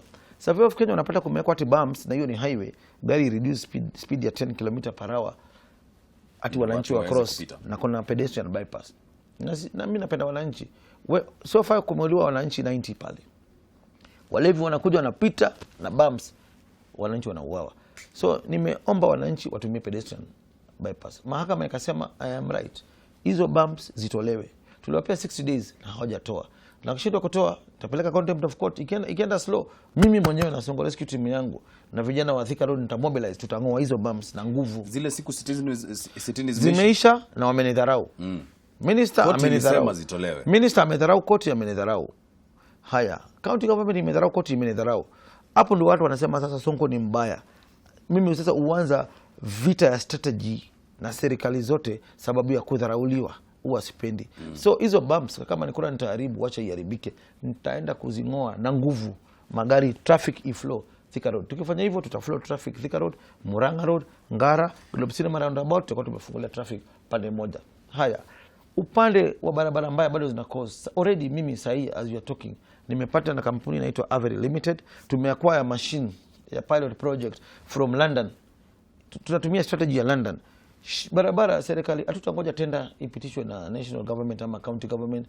Barabara kama for example hizi zimetengenezwa mpya na Mheshimiwa Uhuru, ikipata shimo hatutangoja tupate tenda nyingine tuharibu another 50 billion. We have a machine which is very cheap to acquire, it is 50 million. Lakini hiyo machine inawekwa ballast kidogo, inawekwa bitumen kidogo na maji, inaziba shimo na 3 minutes, na hiyo shimo inapewa guarantee ya 15 years kuharibika tena. Kwa nini tuharibu billions za county na national government kuziba shimo na tuko na hiyo machine? Already that machine iko hapa locally. Tumestop pale industrial area. Na ngoja tu niapishwe iingie kazi. Na nimefanya pilot project Runda. Tumetengeneza barabara karibu 3 Runda, inaitwa portal patching machine. Unaziba portal na 3 minutes. Utaji tenda ambayo itachukua 1 year, sijui contractor kutengeneza barabara nzima. Labda mheshimiwa, kuna ile watu wanasema kwamba Nairobi inataka msomi. Labda kulingana na wewe, ni nini kazi ngumu ya Nairobi na kulingana na wale wasomi ambao naheshimu wasomi sana. PhD holders na waheshimu. Lakini kuna baadhi yao wamezembea, ni wafisadi. Kidero kabla kuja Nairobi ako na PhD. Alikuwa ni daktari sijui wa nini. Alikuwa Mumias. Unaona Mumias ile collapse. Watu wakakufa na stress, watu wakafutwa kazi. Serikali kuu juzi Uhuru ndio amewasaidia kwa pia billions. Ameharibu Mumias. Nairobi angalia PhD ya Kidero imefanya kazi gani? Wizi. Sitaki kutaja majina hao wengine, sina ushahidi. Ya Kidero niko na ushahidi, ni mwizi na ni mwizi. Angalia Kenya Airways, nani ameangusha? PhD holder. Enda Chase Bank, nani ameangusha? PhD holder. Enda Trust Bank, nani ameangusha? PhD holder. Enda National Bank, nani ameangusha? PhD holder. Enda Delphis Bank, nani aliangusha? PhD holder. Enda Kenya Re, nani aliiba? PhD holder na anataka kuwa governor Nairobi. Enda Prudential Investment, nani aliangusha? PhD holder ambaye anakuja Nairobi anataka ugovernor. So even Nairobi, you cannot replace Nairobi with another Kidero. Unaelewana? So hizi PhD holders tunataka zile ziko na heshima. Kina Jim Nambaru wako na heshima. Kuna wale watu wako na heshima na track record yao inaonekana. Kuna ukweli kwamba utakuwa ukifanya kazi na Jim Nambaru? Mimi elite yoyote yule, technocrat yoyote yule, niko tayari kufanya kazi naye. Kuna Gakuo, kuna Jim Nambaru. Na ile nileka juzi, it was just an opinion, I needed suggestions za wananchi. Hii county lazima involve other stakeholders. Atakuwa akifanya kazi wapi katika nini yako? Niliweka nikasema kati ya Gakuo na Jim Nambaro. Tayari mimi tumepanga, deputy yangu alikuwa kwa Bishop Margaret. Na Margaret pia akakubali kwenda kivyake, ni yake ya kidemokrasia which is okay. Niliweka nitataka kuwa na wasomi. Nika propose. Hakuna mtu nimeongea naye mimi. Kwa hivyo unakubali kunatakikana wasomi? Kunatakikana wasomi kufanya kazi ya ofisi. Kazi ya mashinani, kuimplement hizi vitu zinataka mtu ya mashinani kama Sonko. Mtu ataenda Dandora dump site, na tayari already Dandora dump site kuna wawekezaji wanajiita Sustainable Energy Solution from Germany. Nilishawaleta paka kwa Kidero, akaignore wao. Pale tunaleta plant ambayo tutaandika kazi kwanza wale vijana wote. Hii giant plant tunaweka pale, watakuwa tumekubaliana wananunua takataka kutoka kwa ma estate. Wataandika hiyo vijana kwa takataka. Hawa watu tutagenerate our own electricity ya county, tuuze kwa national grid. Tutatengeneza vifaa kama toilet papers, mavitabu kwa hiyo plant. Tutakuwa na power yetu, tutatengeneza lakini tutakuwa tunatumia raw material kama uchafu ule uko pale. Na ile plant ikiwa pale kwanza itaokoa maisha ya watu wengi, watu wamesafa maugonjwa sababu ile harufu mbaya iko pale. Wale vijana wako pale hatutawafuta kazi, hata hawatoshi. Ile factory inaenda kwa pale hawatoshi wale vijana wako Dandora dump site. Vijana wako Rogocho wa Dandora wote hawatoshi. Tutahitaji bado kurecruit vijana wengine. Kwa hivyo bado shida unemployment tutakuwa tumeaddress. Idleness ya vijana tutakuwa tumeaddress. Na watu already wako, tumekubaliana. MOU nishafanya na wao, na waja tu niapishwe wakuja, hawahitaji pesa ya county wao. Wao watu wakuja waweke factory, wauze electricity, wauze bidhaa zao, toilet paper, tissue paper kutoka kwa hiyo mtambo ambayo itakuwa Dandora. Dawa ya ajira kwa vijana, labda wewe utakuwa ukikiwa hapa katika serikali ya county ya Nairobi. Labda kuna vijana na kazi na kuna zile pesa zao zenye wanapatiwa. Lakini Kenya mzima kuna shida ya kazi kwa vijana. Dawa yake ni nini? Wajua vitu mingi unaongea mimi nishazifanya. Dawa yake kama sasa shida ya insecurity. Tuna spend pesa mingi kwa kama CCTV kamera. Na mimi bado nitazifanya. Na tunaweka CCTV kamera pande moja. Runda, Kileleshwa, Karen, Lavington.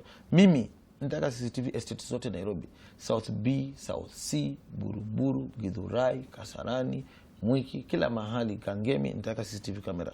But shida kubwa ya uwizi, carjackings ni vijana. Vijana wengi wako na bunduki. Na mimi si walaumu sababu ya ukosefu wa kazi. Na nimekuwa na program na polisi. Ni sasa tu iliingilia katikati. Iko all over the social media, iko all over the YouTube, kila mahali. Vijana wale wako na bunduki, walikuwa wanaogopa polisi. Mimi nikaanza kuwaita. Mtu una bunduki, wewe ni wanted, usingoje kuuawa. Hatutakubali mwizi kwa street. Sababu yule mtu unaibia, yule mtu una rape ni mama ya mwingine. Hata kama napenda vijana, hiyo mimi sitakubali. Lakini naweza saidia vijana. Na nimemfanya. Vijana ukimpatia projects, ki groups, to water tank, wash machine, mfungulie workshop, mfanye nini, mfungulie duka. So far mimi na Kibui, the former PPO, he was doing a very good job. Na ikiwezekana nataka aregeshwe hapo. Kibui tulikuwa na program na yeye. Naenda kwa vijana. Kijana anakuja, kuna vijana wamesenda AK47, tumechukua bunduki na kiboi zaidi ya 50, tukasenda kwa polisi. Na hao vijana tunawamonitor pamoja na polisi, wamewacha uwizi, hawaibi tena. Tunawekea kama ni bibi yake anakuja, tunamwekea saloon, tunamfungulia kiosk, tunamfungulia duka ya kuuza Airtel scratch card, na tunamonitor, na tunammentor, na tunamwangelesha. Hii mambo wacha. Hii bunduki wale watu umeua ni watoto wa wengine, ni mabibi za wengine. Na imepungua. Wakati nilikuwa naifanya imepungua. Ziko clips, wewe angalia Sonko achukua bunduki kwa majambazi. Nimechukua bunduki mingi sana nikaregesha. Lakini baadaye siasa ikakuja ndani yake, hiyo program tukaachana nayo. Lakini nikiwa government nitaendelea nayo. Sababu nitarudia, nitaenda kwa mitaa, kwa maslums, nikishageuza maisha ya vijana, uwizi Nairobi itapungua. Siku hizi vijana nikiwapatia kazi, hawapigani pesa tena, hawauani. Niko na listi zao, ki groups, nawapatia water tank, nawekea mita ya maji, nawekea mita ya stima, naangalia kama ni vijana 30, naweka pesa kwa akaunti yao. Kama itaitwa ni handout, wacha waite handout. But mimi najua uwezi geuza maisha ya vijana kwa kumpatia water tank na wash machine.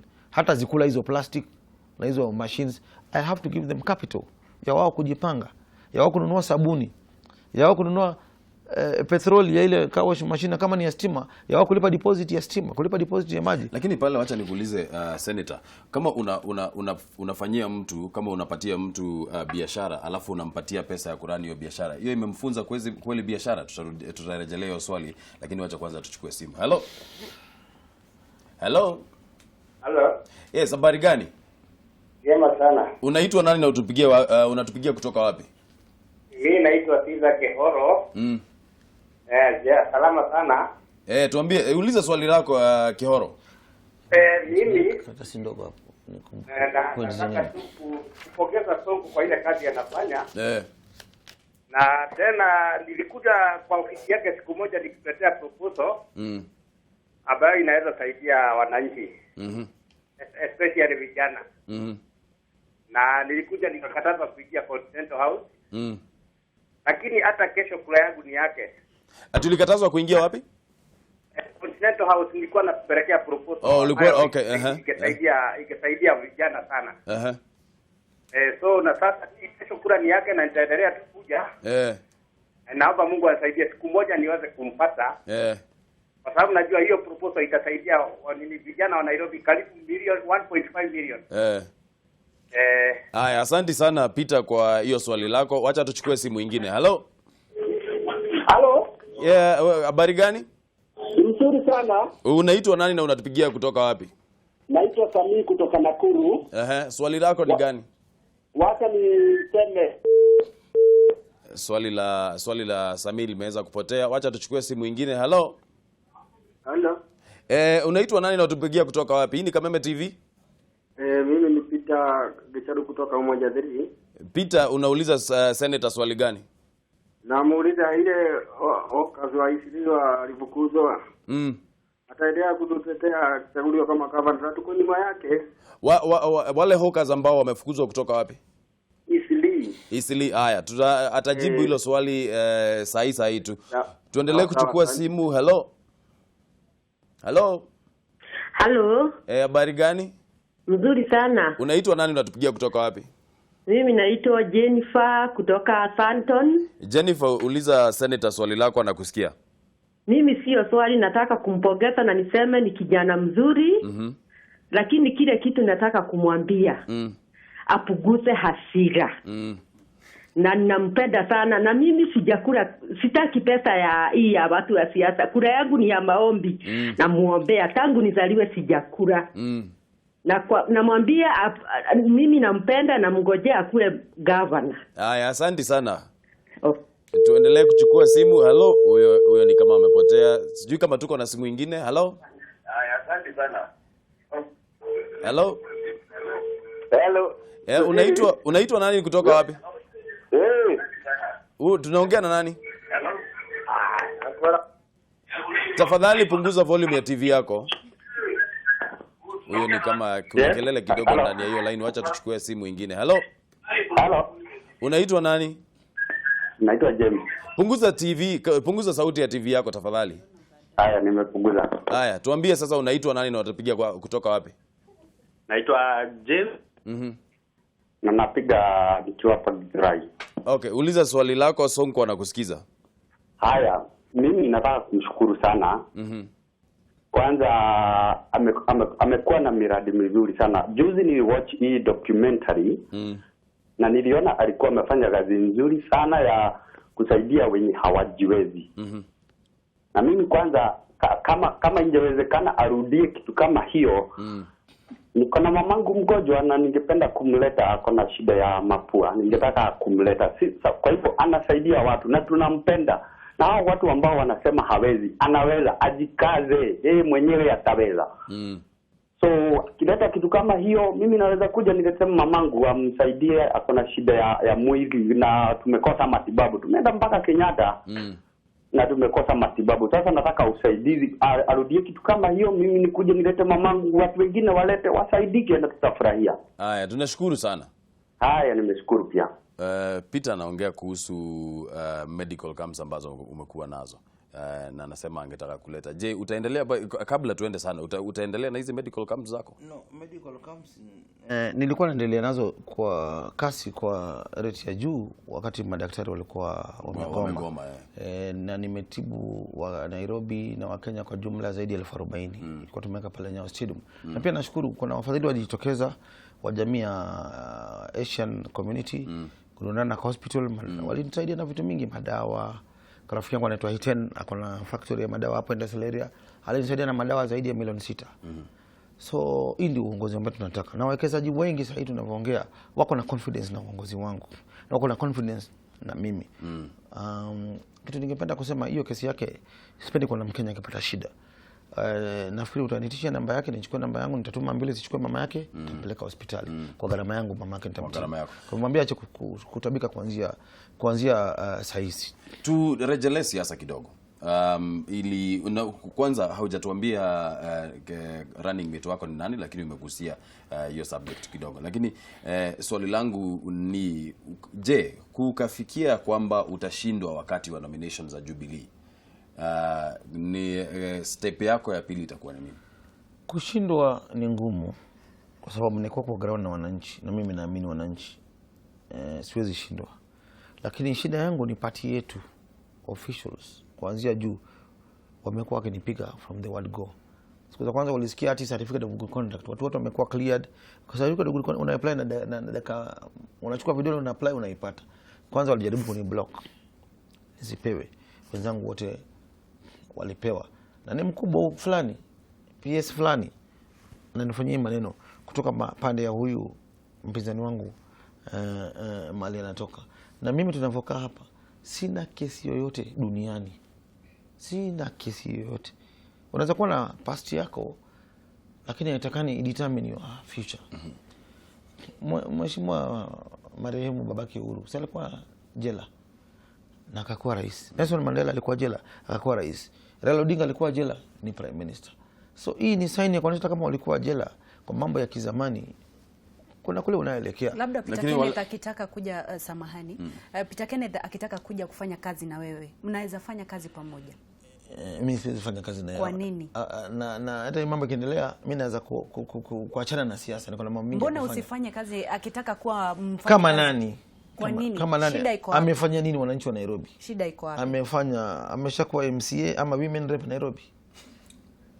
Nakuuliza swali, muuliza swali, mimi nakuuliza swali. Ameshakuwa women rep. Lazima awe amefanya kazi Nairobi. Yes, Nairobi nataka mtu ambaye inamuelewa. Huyu jamaa juzi tukielewana na yeye ameniambia yeye amesoma Europe, amesoma ngambo, akona experience. Mimi degree yangu ni hapa Kenya, iko na experience ya miaka 2. Yeye atageuza huu mji, atamaliza slums, atamaliza mabanda, atamaliza ma estate, alete magorofa Nairobi. Mimi siwezi kubali hiyo upuzi. Hizi ma estate Nairobi zimekuwa kabla mimi kuzaliwa. Zimekuwa mimi nikiwa shule, zimekuwa nikiwa MP, zimekuwa nikiwa senator, na zitaendelea kuwa nikiwa governor. Tofauti yangu na Kidero, pesa slum upgrading Kidero amekula. Ni mwizi huyo. Wanasema wataangusha nyumba sijui Shauri Moyo, hapa Ngara, sijui wapi. Hiyo mimi sitakubali. Kwanza tuelewane. Hiyo demolition amepanga nitastop. Kisha chaguliwa kama governor. Tutaka nao na wananchi. Kwa hizo estate, hata mimi napenda maendeleo. Kwa hizo ma estate tutaangalia empty spaces ziko wapi. Tutaanza kujenga hizo empty spaces. Na sio magorofa ya Dubai. Nafikiria hawa wananchi ni maskini. Uwezi jengea mwananchi rent ati ufikiria atalipa 30-40,000. Tutajenga upgrade ya zile house za low income earners ambazo wanaweza afford. Mtu anaweza lipa rent ya 5,000 ama 4 ama 3 ama hata 2. Ni mbinu gani yenye utatumia kujenga hizi nyumba zenye ambazo zitakuwa kwanza? Tutakaa chini na wananchi, tutakaa chini kwa wananchi, tutaenda kwa hizo slums, kwa hizo estate. Kwa hizo estate bado kuna viwanja empty. Hapo ndio tutaanza kuzijenga. Tukishajenga bila kubomolea zile slums, because hawa ni wa Kenya, tutawahamisha polepole, tuhakikisha wanapewa first priority. Tunawa identify watu, tunawapatia numbers. Tukishajenga nyumba 500 za kwanza, tutatoa watu 500 tunawaleta. Tukishawaleta zile slums 500 tumewatoa, tunabomoa. Tunajenga unit zingine.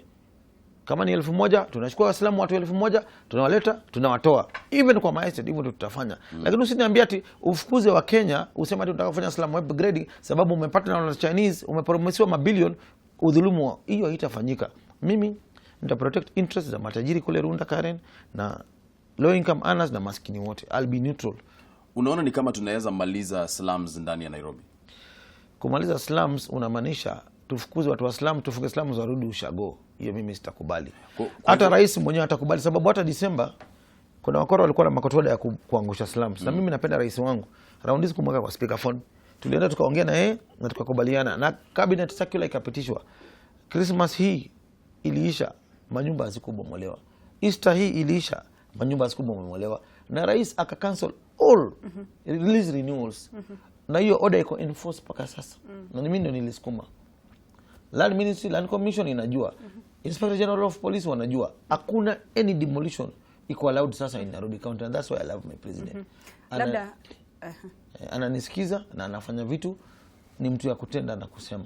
Si wale wa kusema na kulala. Unaamini katika demokrasia? Naamini katika demokrasia. Unaamini kwamba mtu yeyote anaweza toka, si lazima uwe unafanya kazi Nairobi na unaweza simama Nairobi? Anaweza simama Nairobi. Na mbona unasema mpinzani wako? Lakini hiyo si demokrasia, kwa sababu kama ni demokrasia, kwa nini utumie pesa kununua watu? Kwa nini utumie pesa kununua wabunge walete propaganda wasema ati rais anataka yeye? Lakini wanasiasa wote wanatumia twende mashinani tuombe kura. Tuambie kazi gani umefanyia wananchi. Nairobi inataka watu ambaye kiongozi ambaye ako na wana Nairobi kwa roho.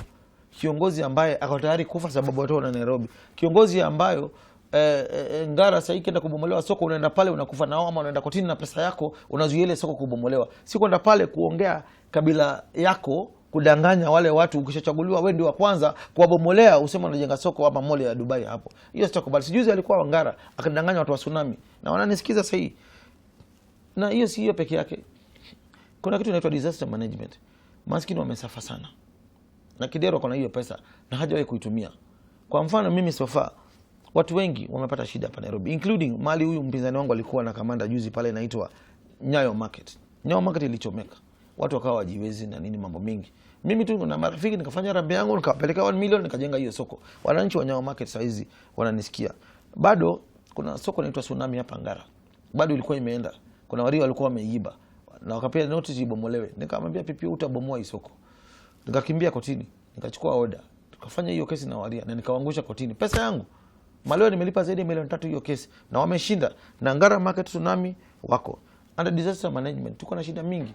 Wakenya wanapata shida. Juzi Kibera kulikuwa na moto. Watu wakakufa wengi sana.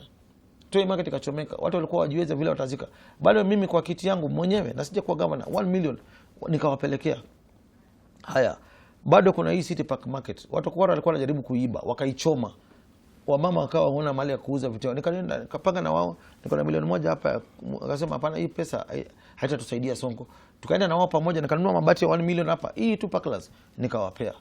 PCA Naomba radhi kwa kukatiza. Lakini naomba kwanza tuende Uasin Gishu, kwa sababu tumekuwa tukiangalia vile hizi nominations zinakuwa zikiendelea katika nchi yetu. Tuambe tuthie kuria mwena wa Uasin Gishu kuria turathie na mbere na kurorea maundu marathie na mbere, na ndirona ati Franklin Macharia arugamite etereire gutwira uria maundu kana uria ithurano cia wamurani ciratabanio kuria mwena wa Uasin Gishu. Franklin, tatwire atiriri nginyagia ithaa riri uhoro wa wikia kura urathiĩ atia na mbere? Andũ no marathi wikia na mbere wikia kura mburu. Haha tũrĩ twĩ constituency etagwo Soi. Constituency ĩno nĩyo governor wa gũkũ Jackson Mandago aumĩte, na ĩno nĩyo polling station yake. No we mwenyewe ndarĩ araikia kura, no nĩ twetereire atĩ ndagĩka o yothe kuma reu ni egũkorwo agĩũka gũkũ na gũikia kura. Polling station ĩno ĩna aikia kura 805. Andũ mambirie gũikia kura macereirwo tondũ maratathi mokire macereirwo. Ũngĩrora haha nĩ ũkuona andũ aingĩ ona nĩ manogete, no na manogete maikarĩte o haha metereire mahote kũgĩa na kanya ga kũhota gũikia kura. Andũ almost andũ 400, reke tuge nuthu ya registered voters polling station ĩno nĩ mekinyĩtie tayari nĩguo mahote gũikia kura. Ithe wa Jackson Mandago na nyina nio mauma a mbere gwikia kura kindu thainya na nuthu uguo makiuga marenda kunyita mwana wao mbaru mone kana ni akuhota kuiyukia giti giki ringi tondu nuona ira uria maundu marahanikire mwena wa Nandi governor wako nake ndanahota kuoya giti kiu kana kunyita tigiti wa kiama kia Jubilee Baringo governor Cheboy na Ithurano ni arainukirio tene haraka koguo guku Uasin Gishu twetereire tuone kana governor wa guku ni akuhota gukorwo na mayo ma kuiyukia tigiti wa kiama kia Jubilee kana onake egukirwo akeinukia gathia karime no me migunda guku ni minene.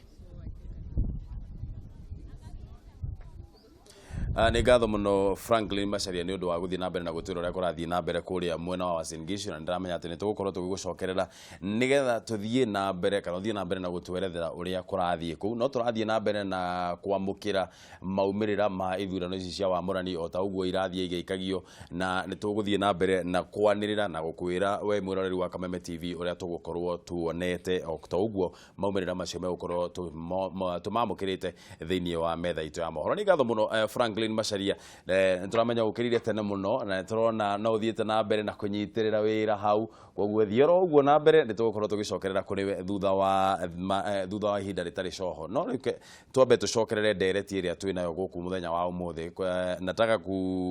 Tunataka kuendelea kuongea na senator wa Nairobi ambaye ni Mike Sonko. Rafiki yangu hapa Wangeshi anacheka kwa sababu ninatoka Kikuyu kuingia kwa Kiswahili. Senator, tulikuwa tunaongea kuhusu kama utahama chama cha Jubilee, kama utakuwa hautachaguliwa kama mwenye bendera ya Jubilee katika county ya Nairobi kukuwa governor. Je, ukishindwa katika chama cha Jubilee utafanya nini? Wacha nirudie tu hilo swali. Nitajibu hiyo swali after sekunde 2. Okay. Tuliwachia pale mambo ya disaster nikikujibu ndio tukaenda Uasin Gishu. Bado mambo ya disaster management team yangu under Sonko rescue team. Iko wakati pale Kidero alishindwa kufanya kazi ya drainage. Mvua ikanyesha kubwa sana Nairobi.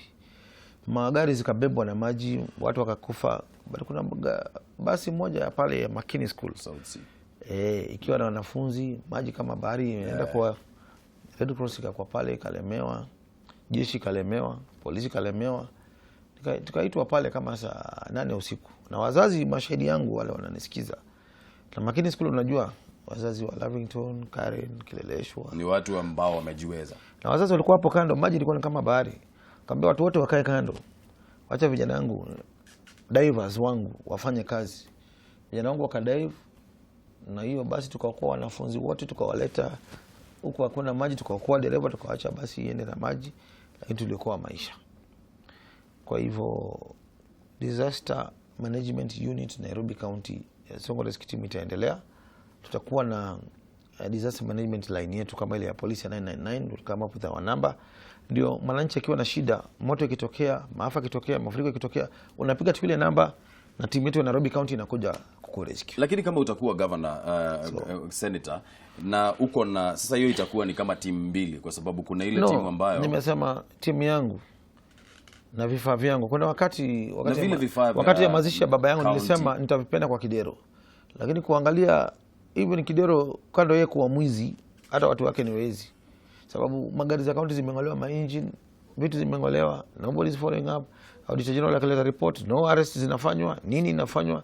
So this guy is as if he's above the law. Ndio mimi naona kwanga na hasira na nakasirika. Kama yule mama sio hatakumjibu vizuri, anasema nipunguze hasira. Mimi huwa sina hasira. Mimi nakuwa na hasira nikiona mwananchi ananyanyaswa. Nikiona pesa ya mwananchi inaibiwa. Nikiona nyumba inabomolewa. Wacha hiyo hasira, kama itanaribia niharibie. Na hiyo hasira nilikuwa nayo hata nikiwa mbunge. Watu wakasema sitachaguliwa. Kuna wakati wa mama mboga wamebebwa, wamepigwa marungu, wametupwa kwa gari ya City Council. Nikasema hii gari haitatoka. Nikalala kwa barabara. Nikasema kana huyu social media hatachaguliwa. Na wananchi kwa mapenzi walinichagua na kura zaidi ya 1800. So mimi mwananchi akikosewa mimi lazima nitatoa hasira. Nikiona askari anakushika bure nitatoa hasira. Nikiona kanjua na kudhulumu nitatoa hasira. Nikiona askari hoka anadungwa kisu lazima nitatoa hasira. Sababu ya wananchi, si sababu ya kuprovoke mtu yoyote. Swali langu lilikuwa ni hili. Kuna Sonko rescue team na umesema amba hii Sonko rescue team itaendelea kufanya kazi yake hata kama utachaguliwa kuwa governor. Lakini hii serikali ya Nairobi iko na hivi vifaa ambavyo vinafaa kwa vinafanya hiyo kazi ambayo Sonko Rescue Team. Je, utaendelea na hii Sonko Rescue Team ikiwa ndani ya Nairobi County ama itakuwa ni sasa yako wewe mwenyewe? Kama Nairobi hatuwezi ajiri kila mtu kazi. Tutajaribu tukue neutral kila constituency bila kujali ukabila, tutaandika kazi watu wote. Hii Sonko Rescue Team yangu nilianza nayo kabla nikuwe mbunge. Sitaivunja. But zile vifaa naona zinaweza saidia county, nitazidonate kwa county badala sisi kutumia pesa ya wananchi ambaye ingejenga soko ama hospitali ama shule. Hiyo nitapeana bure. Iendelee na kazi pande hii. Lakini mahali nimetoka mimi sitaacha sababu nimekuwa governor. Wale watu ambao hawatafaidika kuandikwa kama kwa county, tutawapatia hizo vifaa, Sonko Rescue Team itaendelea. Na county government ile pesa yenu ya vifaa kama hizo itafanya kazi nyingine. Lakini hawa Sonko Rescue Team vifaa kama borehole drilling ile sitoingilia pesa ya county. Kwani sasa hivi siko kwa county wanalipwa namna gani? Borehole drilling machines sitanunua. Already niko nazo. Water boozer sitanunua. Already niko nazo. Ambulances labda nikiongeza zangu ni kidogo, nitaongeza kila constituency ikue na ambulance zake. Sub county hospitals lazima nitazijenga na zile ziko tutazi stock na madawa na lazima tuziturn zote zikue zinafanya kazi kwa 24 hour basis. Kwa hivyo najua Uhuru atachaguliwa tena rais. Kwa mimi nitaendelea kupanda na serikali kuu. Na kisha county sub county hospitals zangu kwa kila constituency badala utoke kwa mtaa uende Kenyatta for dialysis, nitakisha zile mashine Uhuru anapeana napatana na yeye naletewa kwa sub county. Kila ka sub county niko na dialysis machine, chemotherapy machine, x-ray machine, MRI machine, CT scan machine, zote mimi nitakuwa nazo. Badala wewe utoke Westlands, Kameme, Korogosho, Dondora, Kibera, sijui Marigoini, Mkuru kwa Jenga, hizo machine tunazowaletea huko chini mashinani. Na hii strategy ni ya Mheshimiwa Uhuru Kenyatta na nitapatana naye na kisha this is a capital city ya Nairobi na control 60% economy ya Kenya, lazima tukuwe na mji kama New York, Dubai kwa hiyo njia. Mheshimiwa, kabla ujibu swali la Ndung'u la Doni, kuna swali anataka kuuliza. Labda naweza uliza mbunge mama ama women rep wa Nairobi, unataka kufanya kazi na nani na kwa nini? Huyu women rep tulichagua huyo kwanza ameshindwa na kazi. Nani huyo? Sio namtaka kutaja jina lake, wewe unamjua. Tuli kampeni ya mama fulani hapa Nairobi akachaguliwa. Na huyo ni mkabila kwanza. Zile slots tulipoona Uhuru za MCA alichagua sister yake, sister ya bwana yake, sister ya dada yake, sijui sister nani yake. Na unaona Nairobi hata kama tunasema tunaenda ukabila, Wakikuyu ni wengi. Unaweza saidia mtu mwingine mashinani yule anakukampenia. Si kwa nini uchague shemegi yako, dada yako? Huyo kwanza ni kazi, huyo imemshinda. Na mimi naheshimu mama sana. Jua ametuzaa. Na yeye pia mimi namheshimu, lakini sababu ni haki yangu ya kidemokrasia kumkosoa, yeye ameshindwa na kazi, ajipange kwenda nyumbani. Kuna wasichana wamesoma. Ndio hao tunataka utuelezeni nani. Kuna huyu msichana wakili naona anaitwa Karen Nyamu. Mimi naona ako sawa. Amesoma, anaelewa shida za kina mama, anaelewa shida za vijana. Na mimi si mkabila. Karen Nyamu ni Mkikuyu, mimi ni Mkamba, mimi ni Mkosi, mimi ni Mkenya. Na yeye namsupport. Niko watu wengi ambao si kabila yangu ambaye mimi nawasupport. Ukienda Kasarani, mimi na support Masika Kuya. Ukienda mpaka Central tuko na Masbran ambaye nawasupport na ni Wakikuyu. Kwa hivyo mimi sina shida na jamii ya Wakikuyu, lakini naomba tuachane na wale watu ambao wanatumia siasa ya ukabila kuharibia rais siasa. Ukisema hapa Nairobi sasa tupie governor ati wa kabila ya rais, na rais ni rais wa kabila zote Kenya mzima. Kule kwetu Kambani mahali rais invest na serikali, mabarabara ametujengea, bola ametuchimbia, mashine za hospitali ametupatia. Watu waseme ati Sonko amedhulumiwa huko Nairobi atakani, tutataka kabila fulani. Huko Coast mamangu mahali anatoka, huko Meru mahali jamii zangu ziko, watu watachukulia rais vipi? So watu wamejipanga ni cartel za kuharibia rais wetu tunayempenda jina. Kuharibia Wakikuyu wa Central Kenya jina, ambaye hawana shida na mimi kuwa governor wa Nairobi. Ni wabunge fulani wafisadi, selfish, ambao kila saa wanahubiri siasa ya kikabila, kwenda kwa kanisa kunitukana, kusema nivunje Sonko Rescue Team. Wao wangeambia Wakenya. Nje nikwambie kitu kimoja, rais, kazi mzuri rais anafanya na nyinyi wana habari ya mjajua. Rais upatia kila mbunge pesa 120 million per year ya CDF. Ageuze maisha ya watu wanawasafu. Mimi nikiwa mbunge wa Makadara, nimejenga masheds, nimeweka makabro, nimeequip my hospitali, nikaanza Sonko Road, rais akanisaidia, nimejenga mashule, nimejenga makanisa. Mbunge badala ya kuambia Sonko ni umbo afai kwa governor, tuambie wabunge Nairobi mmefanya nini? 120 million per year at term has 5 years. 120 million by 5, that is over 500 million. 17 constituencies in Nairobi, that is 8.5 billion. Wabunge mmefanya nini na 8.5 billion? Nini mmefanya na rais wa Masaidia na hii pesa? Mimi kama Sonko sina budget. Leo niko na ambulance zinasaidia wananchi. Madaktari wa Kibugoma nafanya medical camp. Niko na watu wakifariki. Sijali wewe ni Mjaluo, Mluya, Mkisii, Mnani, na kununulia sanduku na kupatia magari ya kubeba mwili bure na kupatia basi 5 za kubeba monas kwenda Kisumu. Hizo ni pesa mingi jamani. Kuna mtu anayekufadhili au unatoa pesa? Nakuja kwa hiyo swali. Nilikwambia kama una question makuuliza Mungu hiyo swali kama una namba yake. Haya, tutakuja hapo. Sawa, niko na vifaa vya kudrill borehole. Nitajibu hiyo swali, usijali. Niko na water boozers za kuletea wananchi bali mashinani na sina CDF. Wao watuambie 8.5 billion ni pesa mingi, wabunge mmepeleka wapi? Wacheni wivu ati kupiga Sonko sababu nataka ugavana, mnashikana kikabila, mnanitusi kwa makanisa. Mimi nawaachia Mungu na Mungu atawapiga kiboko. Kwa hivyo mimi Kasarani nasema Masiga Kuya. Pale Starehe niko na Jagwa. Niko na aspirants kila mahali. Women Rep mimi nasema ni Karen Nyamu. Haya, Senator mimi nasema niko na Sakaja.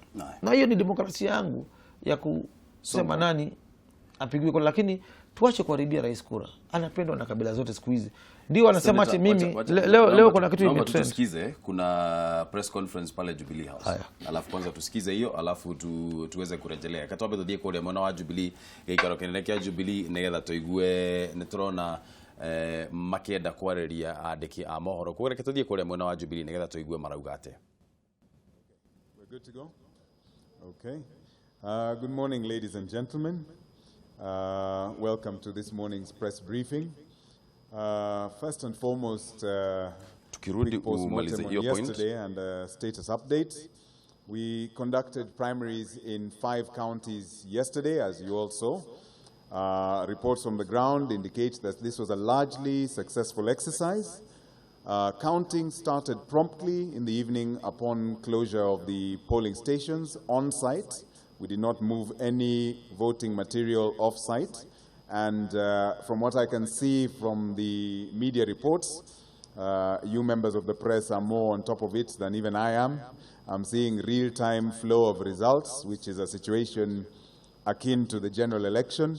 And we are proud of your maintaining this real-time coverage of the tallying exercise. So we continue to monitor that exercise. We thank you for partnering with us in bringing results from all over the country, from all political parties. And these results continue to trickle in. What we've witnessed is the large turnout that we spoke about has been vindicated by the votes we've seen cast. And we thank our voters for expressing themselves at the ballot box in such a vigorous manner. Today, we have an exercise that now is triple the size of yesterday's exercise, in that we are covering 16 counties. Materials for these 16 counties went on site yesterday. Over the course of the night, these materials were properly segregated and delivery continued to the polling station level. And voting has commenced and will continue to keep you updated. As with yesterday, we are continuing to maintain the same real-time monitoring of the voting exercise and dealing with any hitches experienced similarly in real time. We're responding to any situations by continuing to keep in touch with the NEB members on the ground and the county election board members, together with the returning officers at every constituency and at county level. And we'll continue to update you. We pray that this exercise goes on successfully and that we experience similarly large turnout at all these polling stations. Now, one issue we would like to readdress and emphasize is the issue that constantly arises with the voter register. I would like to restate, for the avoidance of any doubt in the minds of any voter and in the minds of any of our presiding officers, and clerks that if a member of the Jubilee party turns out to vote, they will first and foremost check our register. As we stated, if the name is not on the register and that individual has a valid national identity card, they should be allowed to vote. Their names will be entered on the register. There's no refusal. Under no circumstances should there be any refusal of an individual being allowed to vote. Reports are still trickling in that this is happening in some instances, and I want to repeat this for the avoidance of any doubt countrywide, for all our staff and all voters and members of the Jubilee Party to note. Finally, I'd like at this point to express our gratitude to our aspirants, to our the members of the parties, to all the volunteers who are helping us with this mammoth exercise today. The party wishes to express its sincere gratitude for the sacrifice you have all made. And we are praying, as I said, for a successful day today, which will lead us on in the same momentum to be able to deliver valid, credible, and free and fair elections for the Jubilee Party. Thank you very much. Does anybody have any questions? Yes, madam. Yes, Jackie.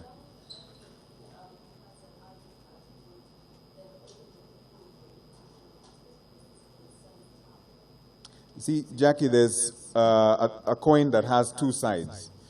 If there is an attempt to infiltrate the Jubilee Party, we consider that that attempt will not outweigh the need not to disenfranchise a voter. Today, several parties are carrying out their primaries in different places. I would want to believe that by and large, they are very busy managing their own affairs. I would also want to believe that a Jubilee voter will not prioritize going to vote for ODM in Migori and would rather focus on voting for Jubilee in Murang'a or Kiambu. And in the same vein, I would want to believe that everybody else is focused on their own party affairs. This is mainly driven by the fact, as I said yesterday, that the mass voter registration exercise carried out last year captured 3.5 million more people. Secondly, a lot of people have changed their polling stations as per the current IEBC register. And they are going to their, what they consider their current polling station. If you say you cannot vote, then you have this mammoth confusion between where should I be and why am I not on your register.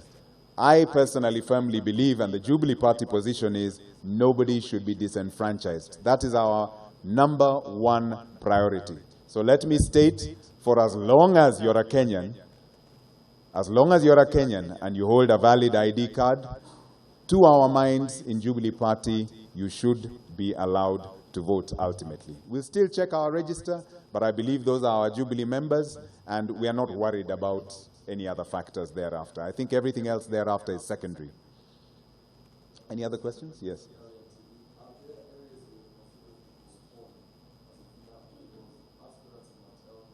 Yes. Yes. We are actually in consultation with all aspirants in Mount Elgon, and the issue is what happened at the moment, to our knowledge, was that the aspirants congregated to review the voting material at constituency level at about 7:30 this morning. By then, there were concerns that there may be a shortfall. From our delivery records, we did not necessarily share those concerns, but we agreed to immediately do an audit with the aspirants. That exercise is ongoing, and what we've told the Mount Elgon aspirants is that we will reach a consensual solution to the issue. If Mount Elgon has to be postponed, we will reach that consensus, and when we do, we will update you, as we did with yesterday's press briefings. As soon as a decision is taken, we get back to you. Yes. Yes. Yes.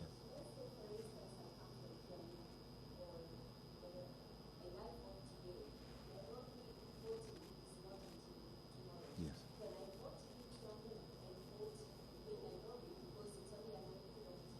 By the time you come to Nairobi, you'll have had to battle with the ink mark on your hand.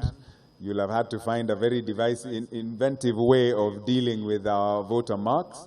But if you think that you're looking at a fraud situation, you and I both know that in elections, people may make attempts. But we are putting that measure in place and that check to ensure that you cannot run from one place to another. But if somebody goes as far as whatever, chopping off their fingernail, then really, then you really probably are desperate to vote in Nairobi. So hopefully that will not happen. I would want to trust our voters, by and large, honest people.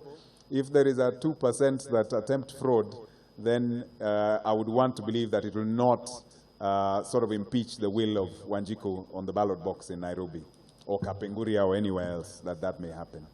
Thank you. Thank you, ladies and gentlemen, and we'll be talking a lot more in the course of the day. Thank you.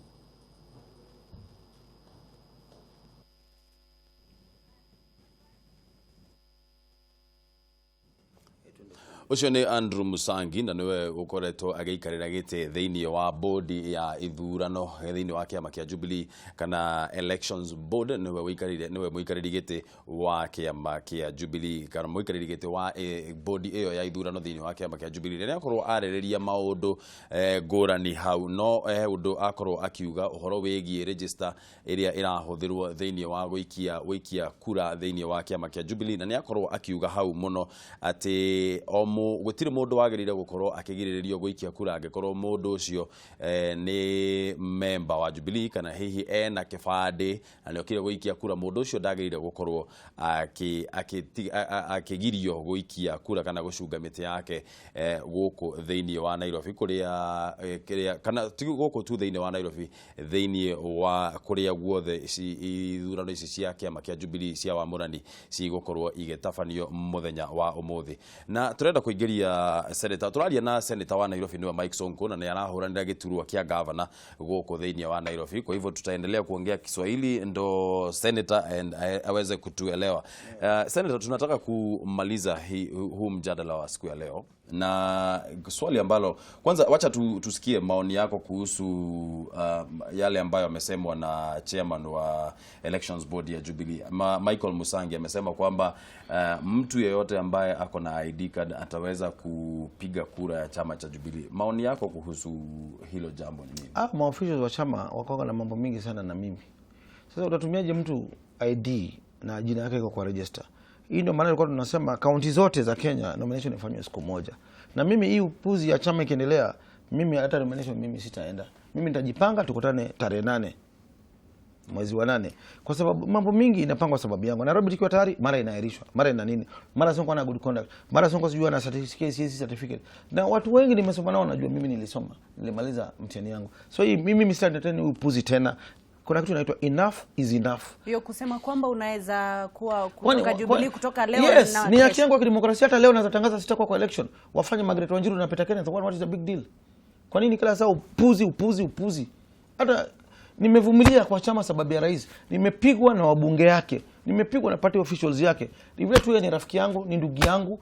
Nataka achaguliwe tena kama rais. Lakini upuzi kila saa, sijui hii ujinga sababu wani rig out, sababu sijui watu wa Kidero wakuja pigia huyu, sijui na mimi naheshimu Wakikuyu. Si watu wale wataambiwa wasikie. Hadi watu sasa unasikia sasa hii ujinga huyu director huyu anaongea hii ushenzi. Ati mtu akuja na ID apige kura na si mpiga kura ya Nairobi. Hiyo ni nonsense. Hiyo haitafanyika. Ni register gani inafaa kutumiwa? Yeye anasema mtu yote atakuja kupiga kura. Hata kama unatoka kaunti nyingine utakuja upige kura. What does that register gani inafaa kutumiwa? Anyway, tackle step, acha niongee polepole. Hata mama alisema upunguze hasira. Mtu akikwambia mtu yote atakuja na ID apige kura kutoka nchi yote ile ya Kenya, inakwambia nini?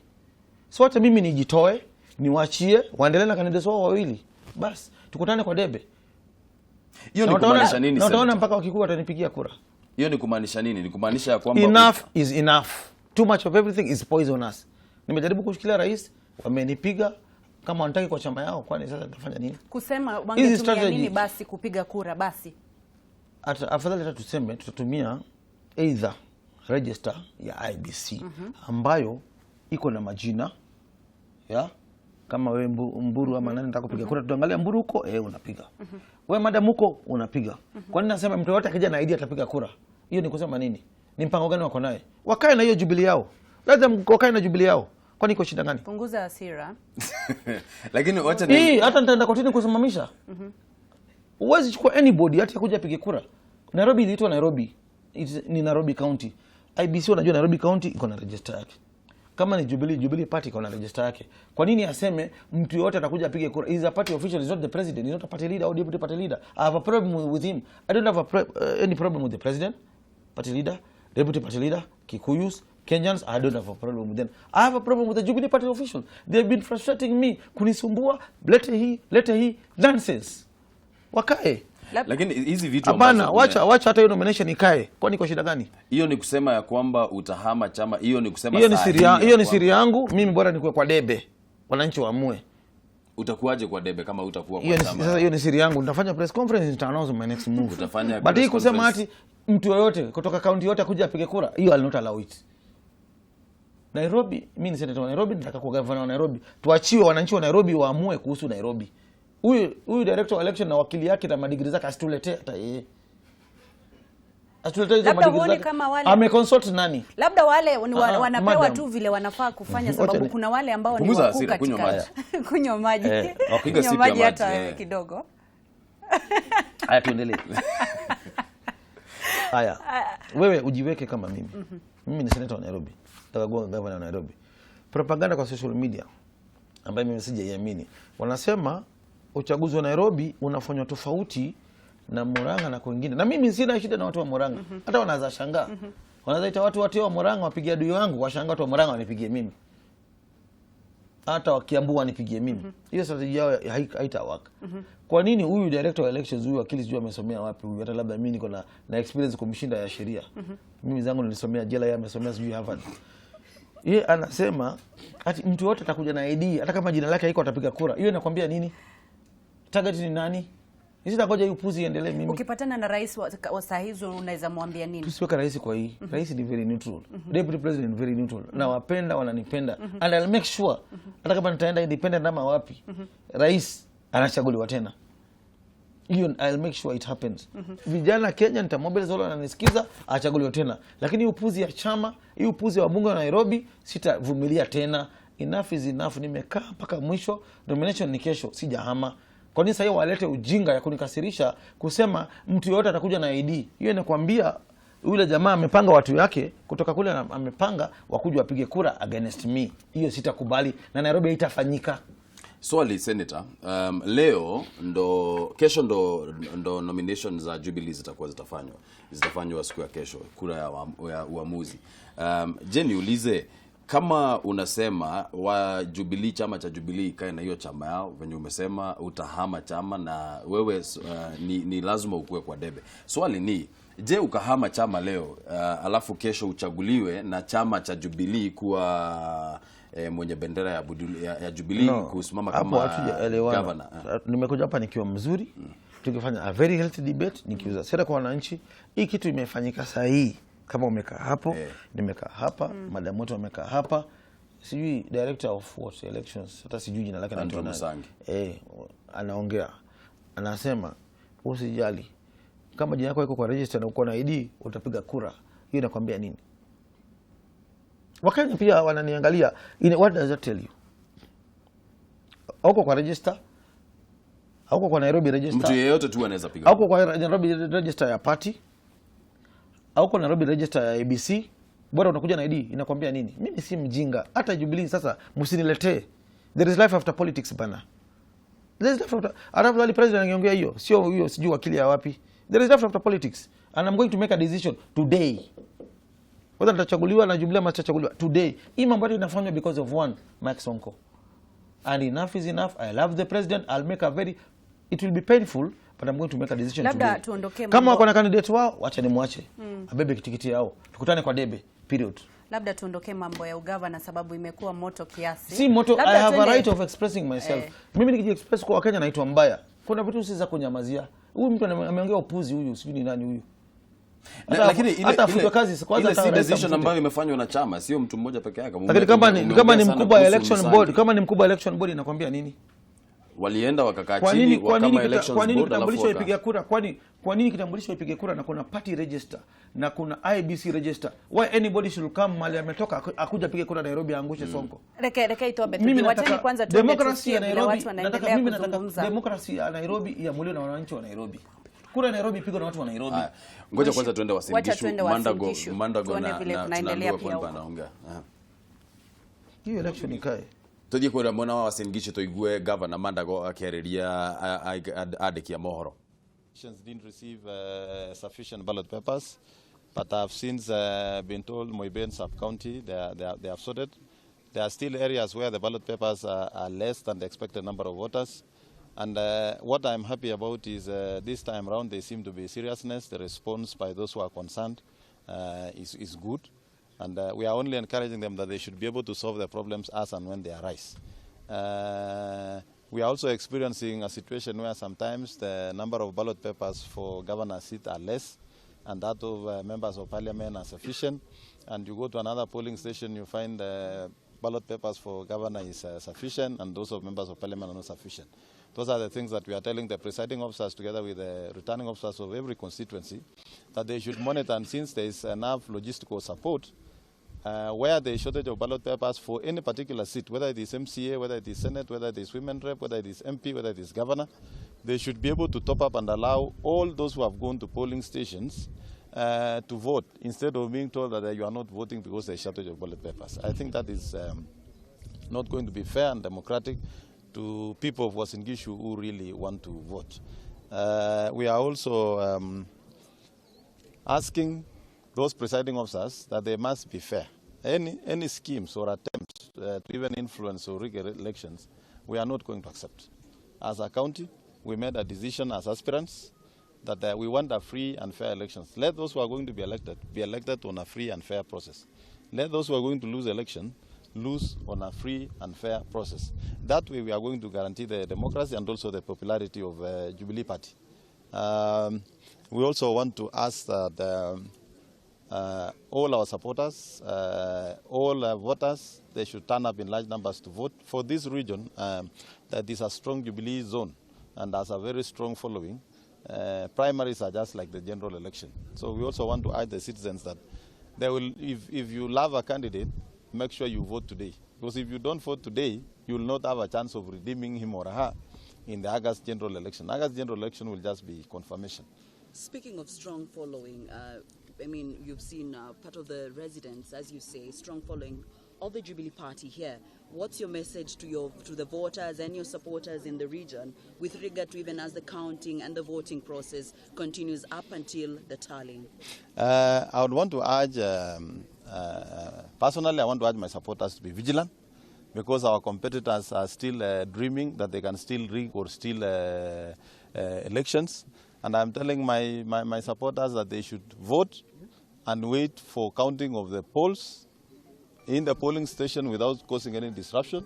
And they should accompany them to the tallying center in the sub-counties. And even the county tallying center, I'm telling them to turn up in large numbers. They should not be scared that, kuna askari wengi wameletwa. Askari wameletwa kuhakikisha kuna amani. Bora usilete fujo, hakuna mahali mnakosana na askari. Lakini pia tunaambia wale wanapanga maneno ya rigging, hiyo maneno ya rigging haiwezekani. Mimi najua pia kuna njama. Ati wanapanga sasa zile vituo ambazo labda siko town wacheleweshe kuhesabu kura. Sisi tunasema kama saa ya kufunga vituo ni saa 12, usifungwe na kura sihesabiwe na sipelekwe kwa county tallying center na sub county tallying center mara moja. Hatutaruhusu watu wachache ambao wanashinda usiku kuja wakipanga vile wataiba kura kuiba. Sisi tuko macho. Mimi nimesambaza watu yangu wanazunguka kila mahali. Hata wale wananunua na peana pesa kwa polling station huko njiani. We've put a serious surveillance. And what I'm happy about is so many aspirants are not interested in rigged election. They want a fair competition. It's only a few. Na wale a few, wale waizi wanajulikana. Wale majina wao mepeanwa karatasi huko MP Patel, they know themselves. Those are the thieves. And we are telling them they can go to hell and come back. Hakuna maneno ya wizi katika county. Thank you very much for your time, Governor. There you have it, the current sitting Governor Jackson Mandago. Back to you in studio. We'll be giving you updates as this. Aya, ucio nake ni Mandago kana Jackson Mandago ria ari governor wa kuria mwena wa Uasin Gishu ni akorwa akeriria andiki a mohoro na turenda kwamba gutiriha kamwira tuthiete muno turenda kwamba gutiriha dereti iria tugukoretwo nayo twanjiriirie dereti o kindu thaa 3 kana thaa 4 na ni turenda kumitiriha ithaa riri tukwaragia nake kana twakorwo tukiaria nake senator wa Nairobi niwe Mike Sonko. Senator, tunataka kumalizia hii mjadala ambao tumekuwa nao hivi leo. Labda tuambie, umesema Jubilee unaweza hama. Itakuwa ni ndugu yangu. Haya. Nimepigwa na wabunge niwache kiti. Tuko na dakika 3 tu. Wananchi wamekataa niwache kiti. Nimepigwa siju sina good conduct. Nimepigana nimepata good conduct. Iko sawa. Nimepigwa sijasoma form 4. Form 4 mimi nimefanya. Nimepigwa na mbona nitakuwa disqualified yule leta shida bombers. Hiyo nimetoboa yote. Lakini sasa hii imehappen sasa hii. Tukikaa pale. Nilikuwa ready kwa uchaguzi wa Jubilee. Juzi nimerecruit agents wangu kumaanisha niko ready. Security guys wangu, anti-rigging team yangu kumaanisha niko ready. Lakini hiyo upuzi imekuja tukiwa hapa na nyinyi.